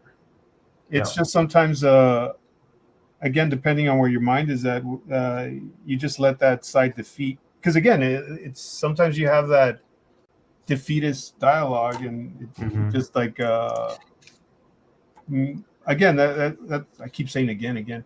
Uh, it those voices tend to bring you down, and you have people that again can't take it. For sure. So we have a super chat from, it scrolled. Hold on. Hang on. Got a new mouse. Getting used to it.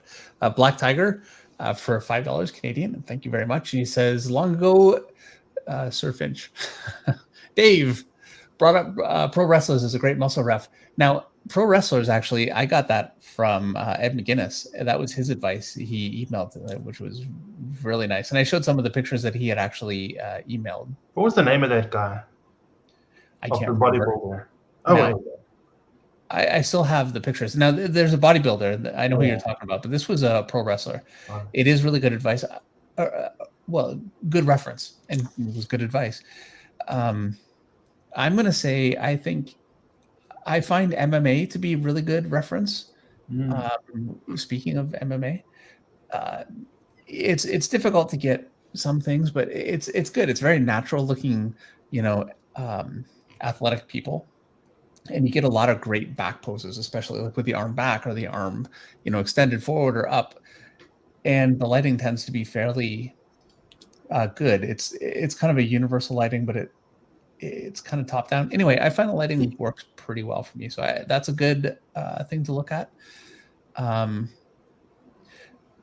good portion of it, like I've got a huge reference folder of anatomy that I'm using more actually as I'm painting, because it's a little tougher to fake some things with painting. So I'm relying on it more. And I went on Pinterest. You can look up figure reference, like figure reference, basically. David Draper was the guy. Okay, there you go. Yeah. Yeah. Looking really good, man. Thank you very much. Yeah, yours too. I mean, it looks like my stuff, but your stuff, It really is. It's like a very interesting hybrid. It is a shame that you're just a little bit blurry, so I can't wait to see the high res version of it. Is it?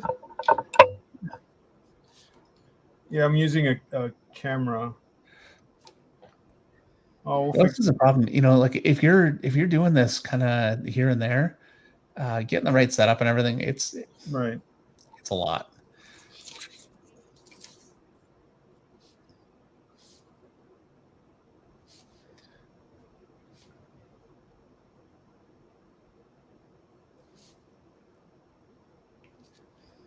You're going to beat me. I can already tell. I'm falling behind. What time is it? 10:24. What? Oh, it's 3 hours ahead, huh? Oh, that's right. Yeah, you're 10:24 Eastern time. So it's what? Who knows? Wait, we've been at it for an hour and a half, or hour and a half. Does it seem like longer? No, it's just like the math was off in my head. Okay. Because you were saying 10. I thought we ended at 10. No, because we started at 9, and usually we go for about 2 hours. This one, though, like I'm gonna have to finish tonight. Now, last stream I had Meredith with me. Right. She was co-hosting. Right. She falls apart pretty early, so I had to stop. But this one, it's gonna be done one way or the other. Marathon.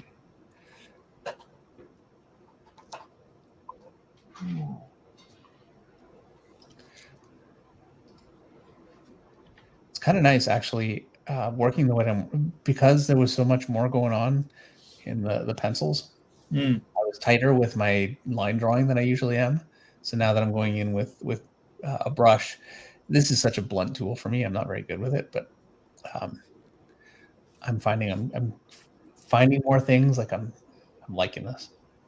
You know what I think the secret for me is? to work on your pencils. We're going to So drop we'll be- everything and start doing finishes. Yeah. So Joe, what did you put in that that watercolor pen? Is that like Dr. Martin's or something? This is the way. Oh no, the other one, the white one. Oh no, this is, again, I bought it just like this. It's Wow. So yeah. that's an actual. So it's basically like what Dave has, just white. Yeah, it's a Kuretake. Kuretake. Huh. Yeah, it's like when I was asking about what people use for whiteout, this was one of the recommendations. Interesting. So it's like, yeah, I have a black one, but this is not bad. I think this is the first time I'm using it. Yeah, I have to look into that. How much inking do you do regularly? Oh, I'm inking now. I mean, that's everything I do now is inked. Ever since my last book, yeah, everything was pencils before that. Yeah, I know that. And you know why, right? Okay, why? Because the guys at the studio made fun of me about how bad my inking was back when I was I think I was on Weapon Zero. The book was late and we needed to get it done, so I inked a few, and a couple of the guys were just ragging on me about how scratchy and it's like my confidence just went away, so I never I did very limited amount of inking. You know what's funny? We have a similar story that way, because I remember I tried inking with a quill, or way back. This would have been like 95, something like that, long time ago. Right. And Mark came by my desk and he said, "You're not inking. That's not inking." Oh, well. And I stopped. I didn't ink again for years. And you know what? He was so helpful with everything. Like, he was such a great mentor. But yeah, that one thing, and I don't know why. I should have said, "Well, what am I doing wrong?" and kept going. I didn't. I just quit. You're right. No, I mean, because when I broke in, as I mentioned before, Todd was my guy, and it's like I wanted to do everything myself. Yeah. And but I was inking like that, like kind of scratchy, and it wasn't that clean, slick look that we had. And so yeah, that's why I stopped. But it was actually for the last Kickstarter, I did a bunch of homage covers to the first issue of the Founders.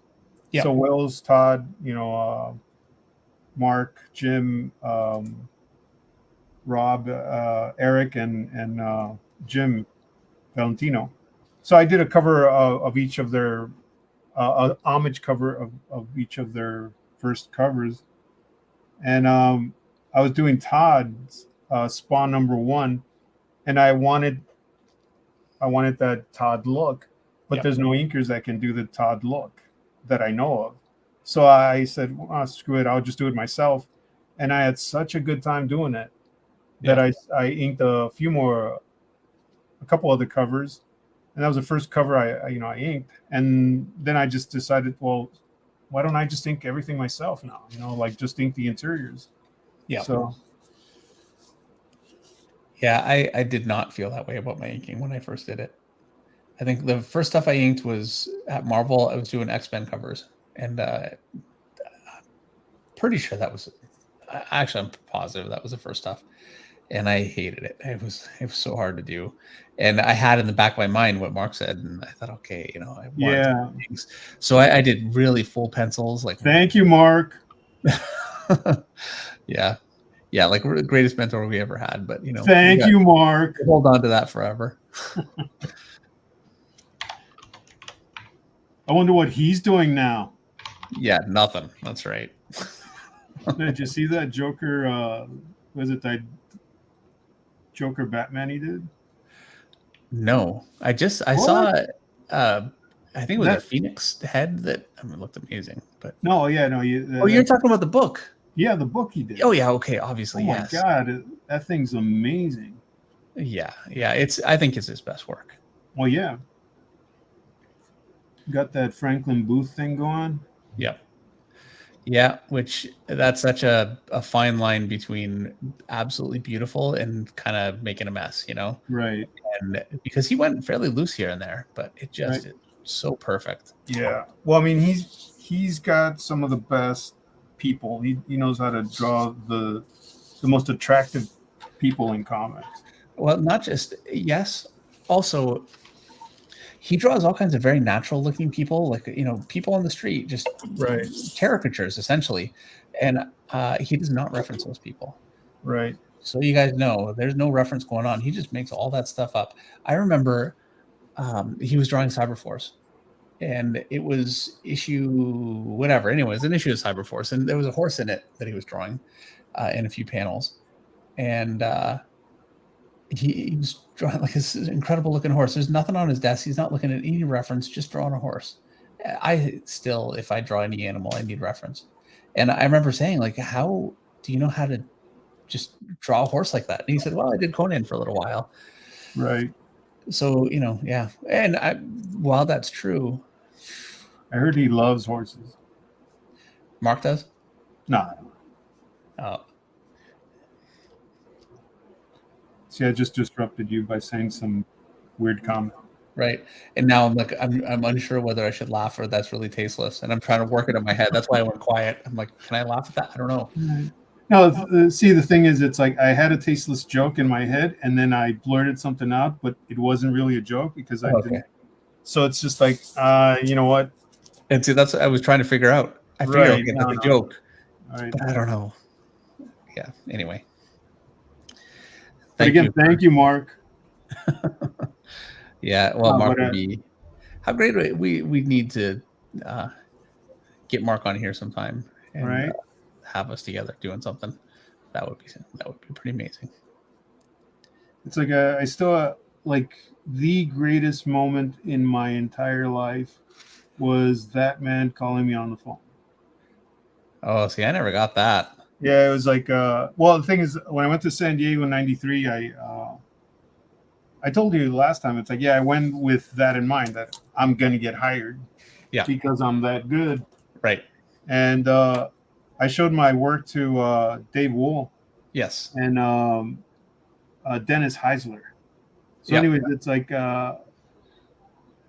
they told me they liked the work, to go to the image booth afterwards. And if I don't know if anybody remembers this, but '93 they had a whole section to themselves. They were that big. Oh, it was It was like Rockstar. Screaming fans. Yeah, it's like you couldn't get in. It was blocked off. It's like they were just. So anyways, it's like David told me, go there and bring your work. So I did, and I showed it to Mark. Mark liked it. He's like, he made fun of the fact that I was drawing on this really thick board. Yep. That you could, I think it was like the Flintstones. So he told me, hey, send stuff, send more of your work in the next week or two. It took me a month once I got back home to do those new submissions. And when I did, I got a phone call like a week later. And he's just like, hey, this is Mark Silvestri. It's like, hey, it's like, would you like to move to San Diego to work over here? It's like, yeah. Yeah. Of course. And it was the most liberating moment for me. Like, like, wow. Well, it's a life changer. Yeah, it's like, because at the time I was working at the mom and pop silk screening shop, Yeah. And making, I guess decent money for that time. It's like, I think I was $300 a week, but it's like, I was like, I finally get to do comics, not just comics. I get to do comics with the top guys or with the top artists in the industry. Yeah. So, yeah. Yeah. For me, it was, I showed my work to an assistant editor that wasn't around very long, and I can't remember, but anyway. Is it Kathleen? Is that her name? I think it was. So anyway, I showed my work to her. This is in New York, and Right. which my parents drove me, 15 hours to go, go show my stuff. And it was like last ditch kind of a, like, you can go show your work here, and then you need to get real, Oh, was the right. and put this thing, like, you need to actually start taking your life seriously. So the pressure was on. And she said, David Wool isn't here. There were two conventions in New York. This was in Long Island. And so I waited for about half an hour outside. And then Dave finally came back and looked at the stuff. He said he liked it. They wanted me to do a pinup. I didn't get hired, insta hired the way that you did. So I had to do a pinup. I went home and did a velocity picture. And that was well, I think they got burned with me, so they were a little bit more a little more careful. Yeah, fair yeah, enough. they're like, wait, we're paying this guy for a year and he hasn't done anything. Like, I literally worked on a pinup for like a month, the same one. Okay, yeah. Well, and I maybe they did feel that. I mean, they certainly didn't get burned in the end. Right. But the way I got hired and the way everybody was kind of getting hired at the time was an internship. I got a 3-month internship. Nothing official. It's not like, you're signing a contract for whatever. But Are you getting paid a weekly rate, or? Yeah, I got paid a weekly rate of $100. Whoa, I got 3. I got 100. Now, in my weekly $100 page rate or whatever, $100, I just got $100. Not like I had a $100 page rate. Yeah, you got room and board. Yeah, but I also got room and board, but not food. Not food. So the $100 was for food money. Right. And and the chance to, it's not a bad way to go. You don't need to pay somebody a crazy amount of money when they prove themselves. Well, then they're worth paying money. Right. And the people that are really interested in making it happen are willing to do that for a few months or a year in my case. It's like I always get asked if I went to art school, and it's like, well, yeah, again, no art school, but worked with some of the top talent, and that was my art school, my art training. Yeah, I always feel very disingenuous when I say I didn't, which I didn't, but you work alongside, Mark Silvestri, and it's like you were saying earlier, just having some of the kinds of artists like, J. Scott Campbell and Brandon Peterson and Jim Lee, in the same studio, and Mark, obviously. And seeing their work while they're doing it, and seeing it, there's a difference between seeing something on a comic cover, right, and seeing the actual board in front of you. Like, it's you see how it's made. Yep. And it really makes you appreciate just how much you don't know, and pushes you in a way that you don't get that same level of push as easily, working at home. That was actually the one thing that it did bum me out a little when I was seeing the process, seeing how it's made. Because again, it's like when I used to go to the shop, I'd pick up a book fully done, and I'm just amazed by every single page, every single panel. And now it's like I get to see how it's actually done. So a little bit of the magic. Yes. Well, going to a place with 1 million comics just laying all over the place, right? It did. I stopped going to a comic store, which is a real shame. But I wish I would have kept some of it, because it's like I never bothered getting anything from that. Like keeping that many. Yep. Some of them are worth some money now. Yeah, you never know at the time, though. Right. We weren't there to collect. We were there to try and keep our job. No, the other thing too, it's like I never got a sketch from anybody. Like, I always felt weird, like going up to Mark or Jim or Willis and saying, "Hey, hook me up," Yeah. But it would have been nice to have a little keepsake. Yeah, it would have been. Like I saw what Travis did, that JJ Kirby Nightcrawler he did for him. That looked amazing. Yeah. You see the work that Travis is doing right now? I did. It's what's that? Ambassadors or something? Yeah, I can't remember but it's a lot of it's definitely a different style. Right. Like a lot of looks like photographs that are kind of altered, in Photoshop, stuff like that going on. Definitely a different style for him.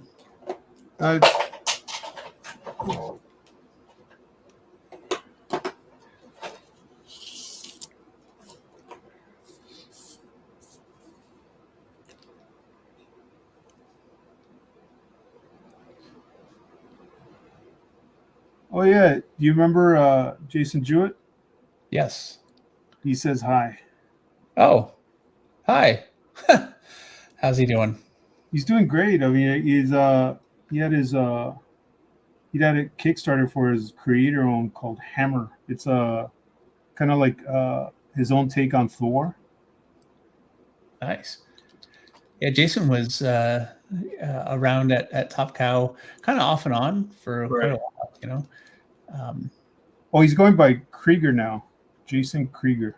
Really? Jason Alistair Krieger. Seriously? Or Krieger, yeah. Huh. Well, why not?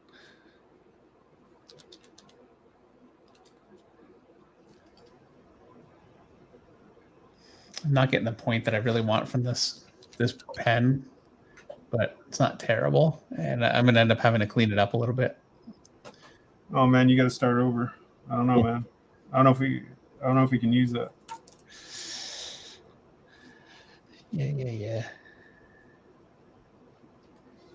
We'll do that thing where just tear the page up. Yeah. So we had a printer at this is it was so high quality you could print out like this and it would look just like the original. You could print it, well, actually my printer I think will do that. I bought a printer today just to print this out. I'll bet you that would do it.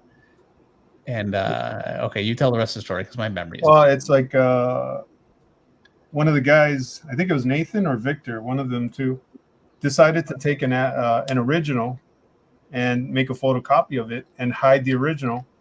And when this artist came by,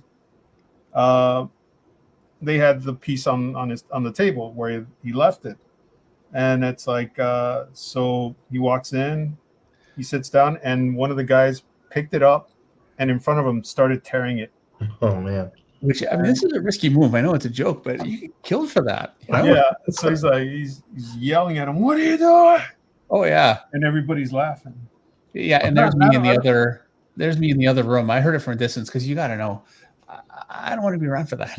You know what I mean? I wanted to hear it. Don't get me wrong, but yeah, I didn't want to be in the blast zone. Right, but no, Nathan or Victor. I think it was Nathan.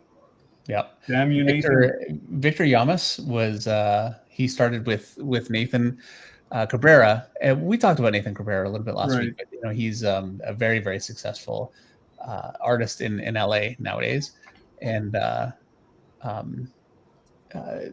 they started working moving boxes and that kind of thing. And Victor ended up doing a lot of inks. He actually inked a bunch of my stuff for a little while. He's very, very good. Unfortunately, he passed away quite a while ago now. Right. It sucks, man, getting old and people fade away and go away. Yeah, and it only gets worse. I kind of blew the wrinkle on there a little bit, so I hate to do that. I can't see. I couldn't pull that off. Dang it.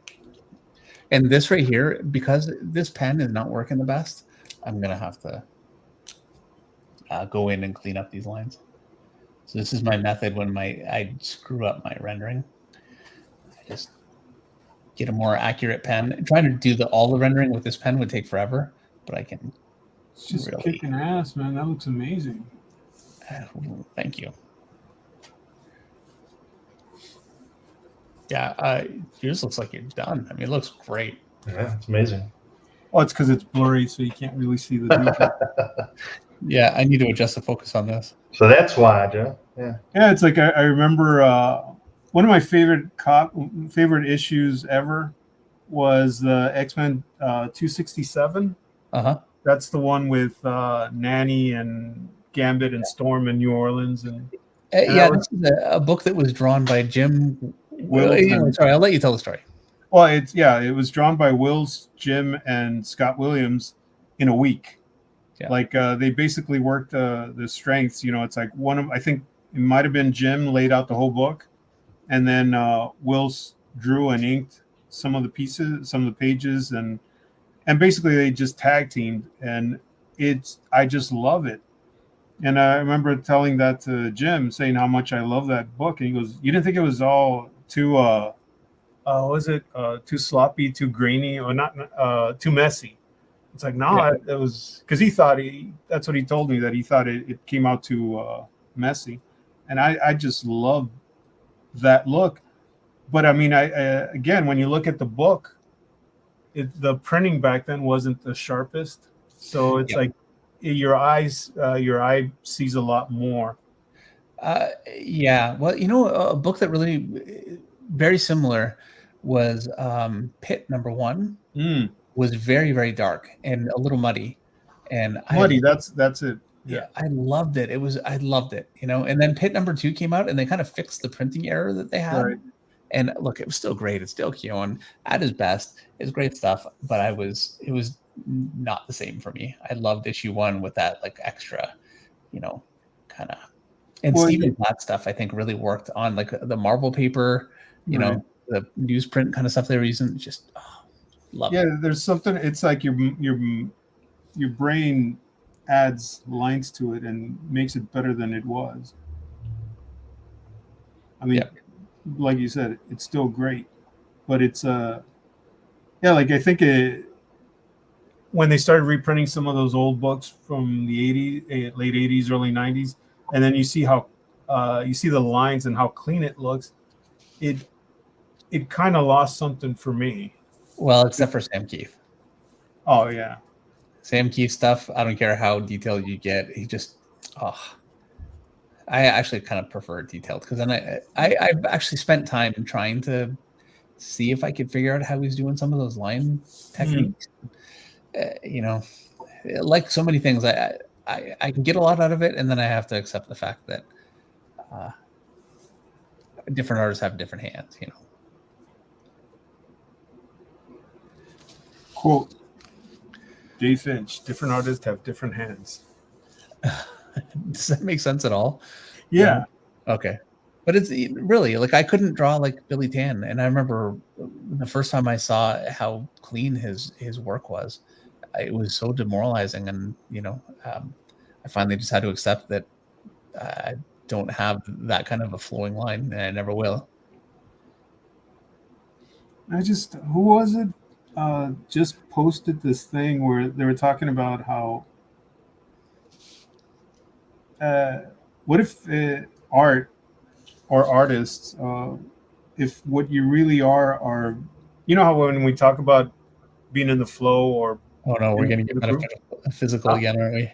Yeah, metaphysical. It's like, but when you're in the groove, it's like you get so locked and focused in what you're doing that, because there have been times when I finish something and I don't feel ownership of it. Where it's like it's just like, wow, that I did that. I know I did that, but I just don't feel like I did that. Like it just didn't. I don't feel the connection, and it's like because sometimes you just open yourself up and you're just letting all that information flow through you, and you're putting it on paper. Yeah. So it's this guy posted, I forgot who it was, that what if that's what being creative is? It's just learning to open yourself up to that universal or that infinite creativity and letting it just flow through you. You're just a conduit to it. You know what I think about all that, right? Mumbo jumbo, what? Yeah. That's right. I'm learning how to draw. And good to see you here. It says, how would you render nighttime compared to daytime? I don't make any difference at all in my rendering. Now, there are techniques I'm sure that you could use. It's the same. It really comes down to coloring. Where the difference comes in, if I'm drawing like a city scene, I'll uplight my buildings. And so I'll have light coming from below, like the street. It looks basically like the street, and they're all, lit from below. And that really lends to a feeling of being lit, and also leaving the windows light instead of darkening them in. It looks like you have light coming from the windows. So, that's one way that I'll do it. Otherwise, yeah, I don't do that. Like, something I would never do is, because it's nighttime, make the sky black. It doesn't work well, and it can really fight your compositions. So if you're feeling like you need to do that, you really don't need to.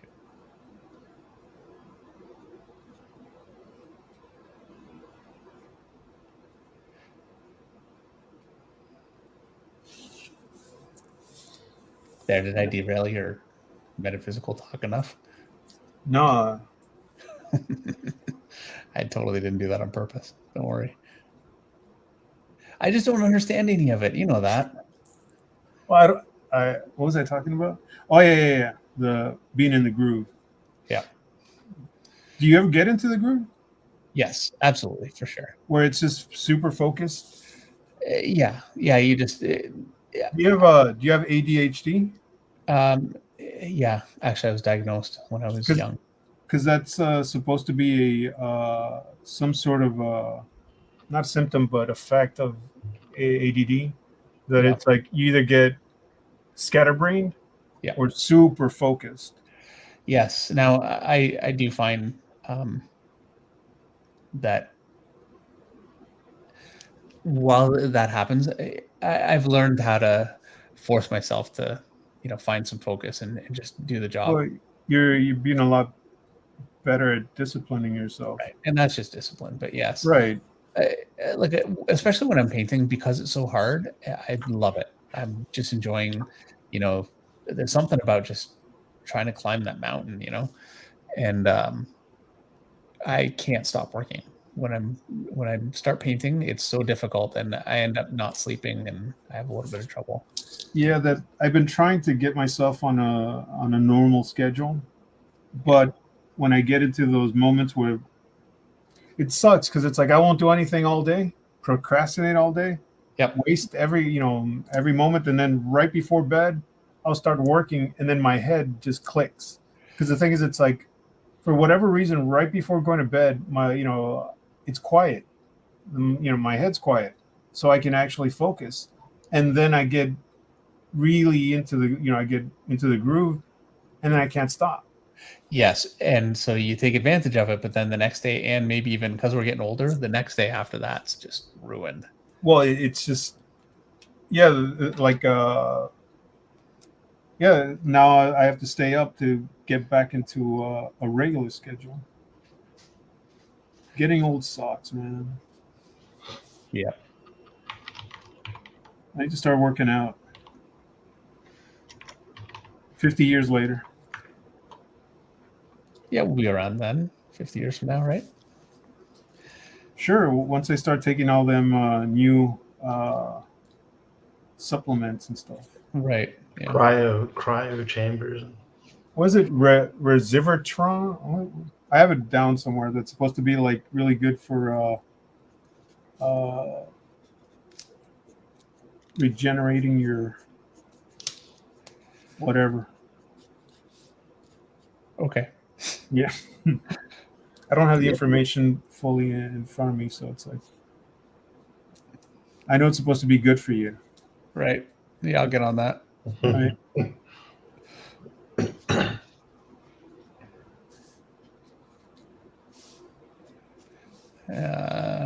So I switched back to this pen here just to get the outlines, because I actually started working more with this one. This is a much thinner, and it doesn't have any thin to thick.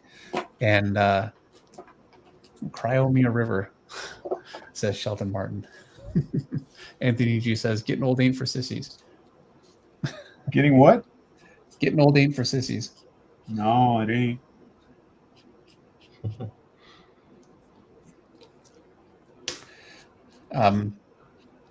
Yeah, getting in some of my line weights, it's much easier with this pen that has some thin to thick. Yeah, I had a really bad Tombow. The one night we were painting, I think, just did not want to behave at all. Yeah, I when like they a lot of run, them that I'm getting is a toss-up. yeah, I've been finding that I have a good run of them, and then I'll just have a bunch that just are the worst. And ultimately, the easiest thing for me to do is just to switch to my to this pen. It works just fine. I don't have a thin to thick, so it can be a little slower, but it actually gives me more detail than even at the best of times. This pen.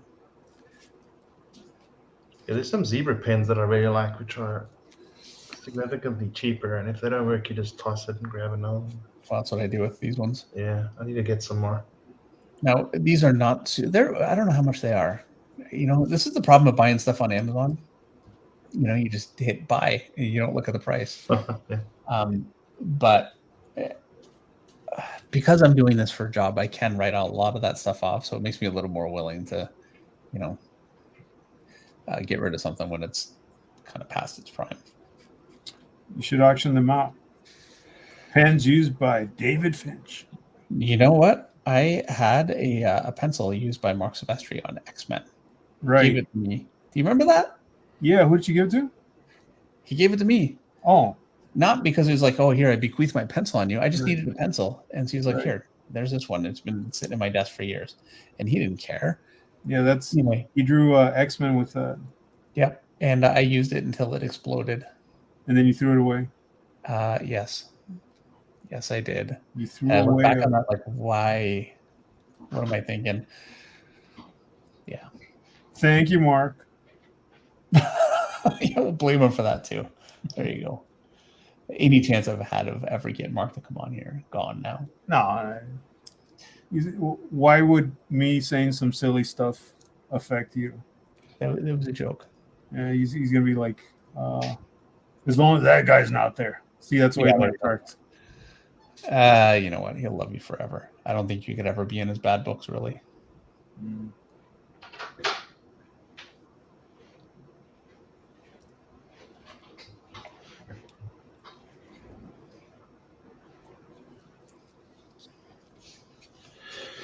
Diversity Art sent a super chat for $2.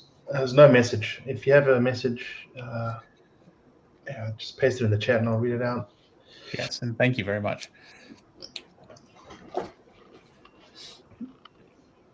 You do many Saturday shows? No, this is pretty unusual.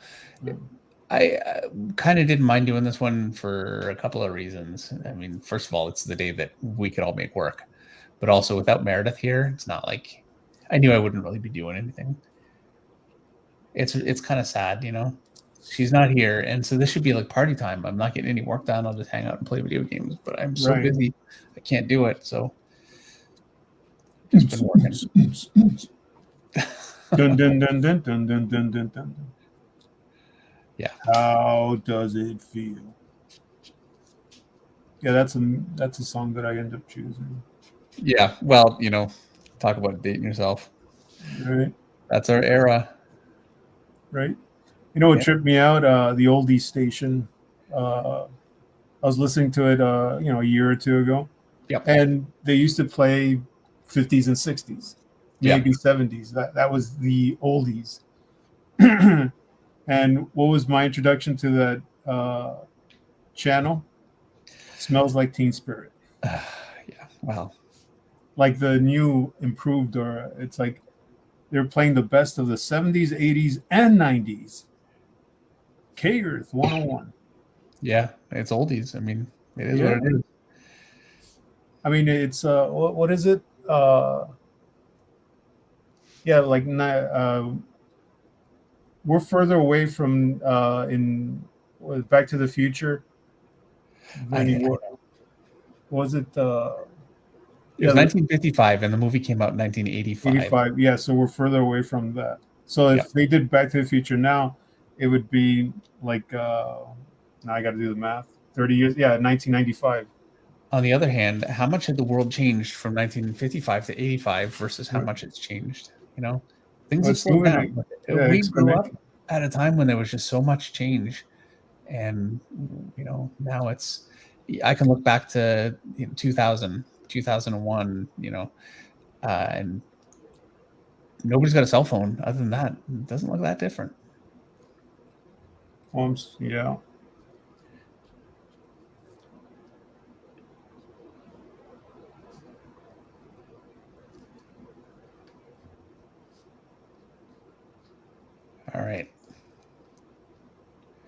as I get further and further away from the face, things get just a little bit more loose, which is, I always do this. This isn't, you know. It's usually, as long as the face is good, everything else, it does, everything else doesn't need to be as tight. Yeah, now you want it to be like, you don't want to just start. Right. No, but it's like, because there have been artists that I love what they were doing, but their faces were just butt. And Yes. it's just like, I just wish they just fixed that.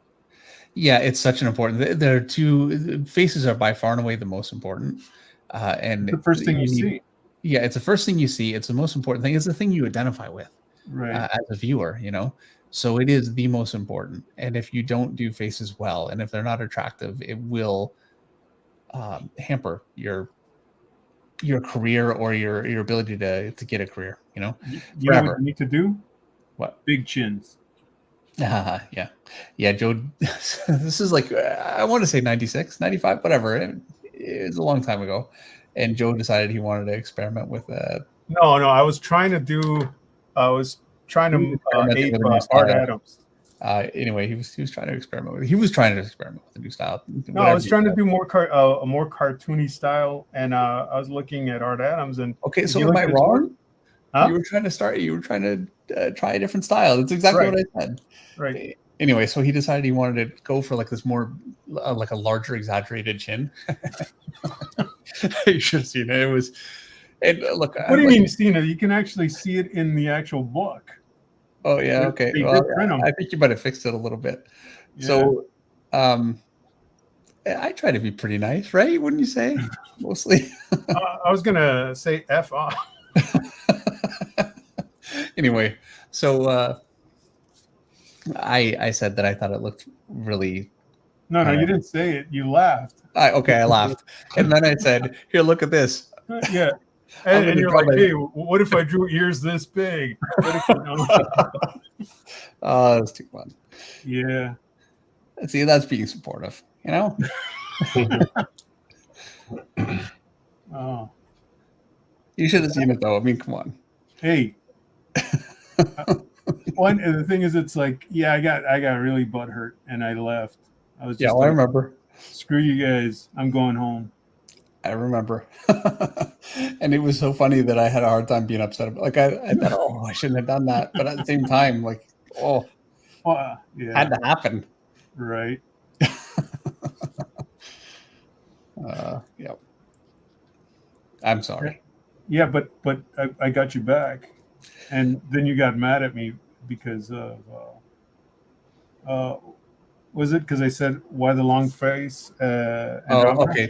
So this was even now. I was drawing Cyberforce still, I think. No, I think it was wasn't it Ascension? It was Ascension. Oh, it was Ascension, right? And I was drawing Andromeda. Was the I had a male character named Lucian, and a female character named Andromeda, and I was looking at a lot of Patrick Nagel. He's a very famous in the 80s and 70s, especially fashion artist in the 70s. I said that already, in New York. And actually, Jay Lee, this is how I found out about it. Jay Lee did some drawings that were heavily influenced by him, and I liked it a lot. So I was looking at his stuff, and it was altering the way I was drawing faces, and I kind of lost control of it. And I was drawing women's faces with really long noses, like the center of the face. So I wasn't there. I was coming in. I walked in the room, and everybody goes quiet. Yeah, because I had my back to it, and I said, "Why the long face, Andromeda?" And they were cracking up. And then you walked in, and you got really hurt. And then I was like, I confronted you. No, not confronted, but I was like, "What?" And it's like, "Oh, that's just sucks that you're making fun of me. I wouldn't have." You said I wouldn't do that to you. I know. And then that's when I brought up, "Oh, you wouldn't do that to me, huh?" It was literally a month later. Yeah, because it's like I go, "Remember the chin incident?" And you're like, "Oh, right." Yeah, but at least you did it in front of me. So see, there you go. That's true. All right, so that But you know what? It's not like I never laughed at you behind your back.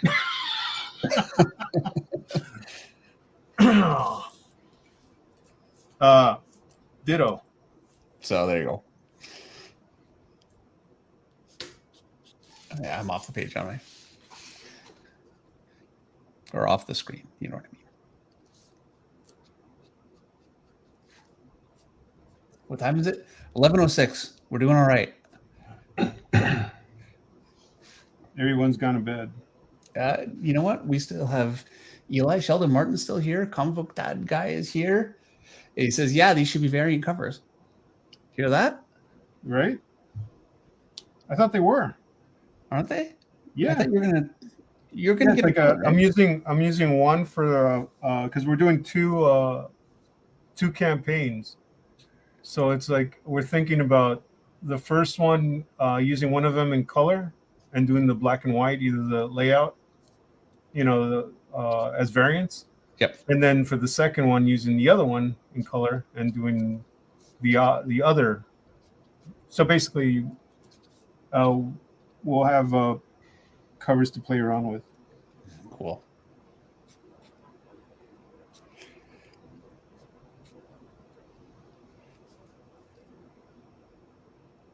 Yeah, so we're probably going to go live with the campaign next week or the week after. We're just we want to get some things worked out first. So it's coming right. Oh, by the way, see, I never even. This is a problem. We're just basically hanging out. This feels like the old days working at Top Cow right now. I completely have not mentioned the entire stream that in the description of this stream, you can find a link for Joe's Kickstarter for Lady Mechanika. It's not open yet, but you can sign up for it. Russ just put that up. You can see that there. Actually, Russ has been doing it periodically. You'd think that just seeing Russ do that, I would have. I'm sorry, Joe. Okay. You know what? I'm a better host with people that I don't know as well because I'm so worried about being nice. You know. Oh, so you're not being nice? Not really. Oh, that's not cool. I'm offended. Yeah. Like And you know how sensitive I am. Yeah, really. I've seen you get sensitive here and there. I've seen it happen. You're still human. Am I more human than human? Okay. Should have known that was coming. More human than human.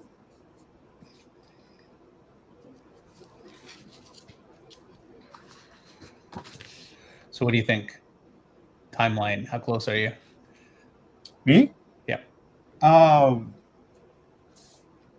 Not too bad. I mean, what time is it now? It is 11:09 or whatever 09 where you are. Right. Yeah, maybe till 12.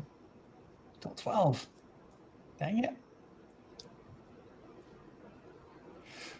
I got nothing to do. Yeah, I do. That's a problem. No, whenever you're done, we're done. Yeah, and then if you have a little bit more to do, this is what I had to do last week too. I just eventually, because I'm going to be done in just about 5 minutes. Yep. Yeah, because the rest of it is it's just the art design or the designing background. So I just have to go in and start adding white and getting some of the chunks out. I mean, not the chunks, but the finer details. Look at how much I screwed up that face. Yeah, man. Oh, you gotta it looks more like my kind of face, and like I tried. No, that looks good, man. I really like it. Seriously, that kicks ass. I mean, kicks butt. Right. Yeah. Thank you. Yeah, I'm glad I caught myself. Yeah, right in time. Right. I got to walk around with a little bleepy button. Yeah. I mean, ultimately, I think if you swear on YouTube, it's not like it's the end of the world. I just really like these to be as family friendly as possible because I know certainly a lot of young artists kind of watch, so that's why. Right. I know, and I don't like swearing myself, so. Yeah.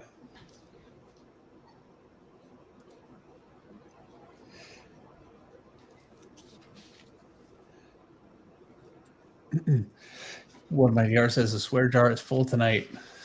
Is it? I thought we were pretty good about it. Yeah, actually, you have been. Meredith, on the other hand. Oh, usually there are times she gets worked up, and yeah, she can swear. That's for sure. She's pretty good about not doing it on the stream, but No, because I was watching last week's. oh, did she swear? Well, you said, and then you know how. And I think it's like Livesey and you were going on, or you said if me, Joe. Oh, that's right. Okay, yeah. See, this is what I'm talking about. I'm making fun of you behind your back. How do you like Yeah, that? I know. That was not cool. No. How dare you say that I swear? That's effing bad. See, usually, at least if I'm talking smack behind somebody's back, I'm not recording it so they can see it later. There you go. Now you know the kind of guy I really am. Yeah.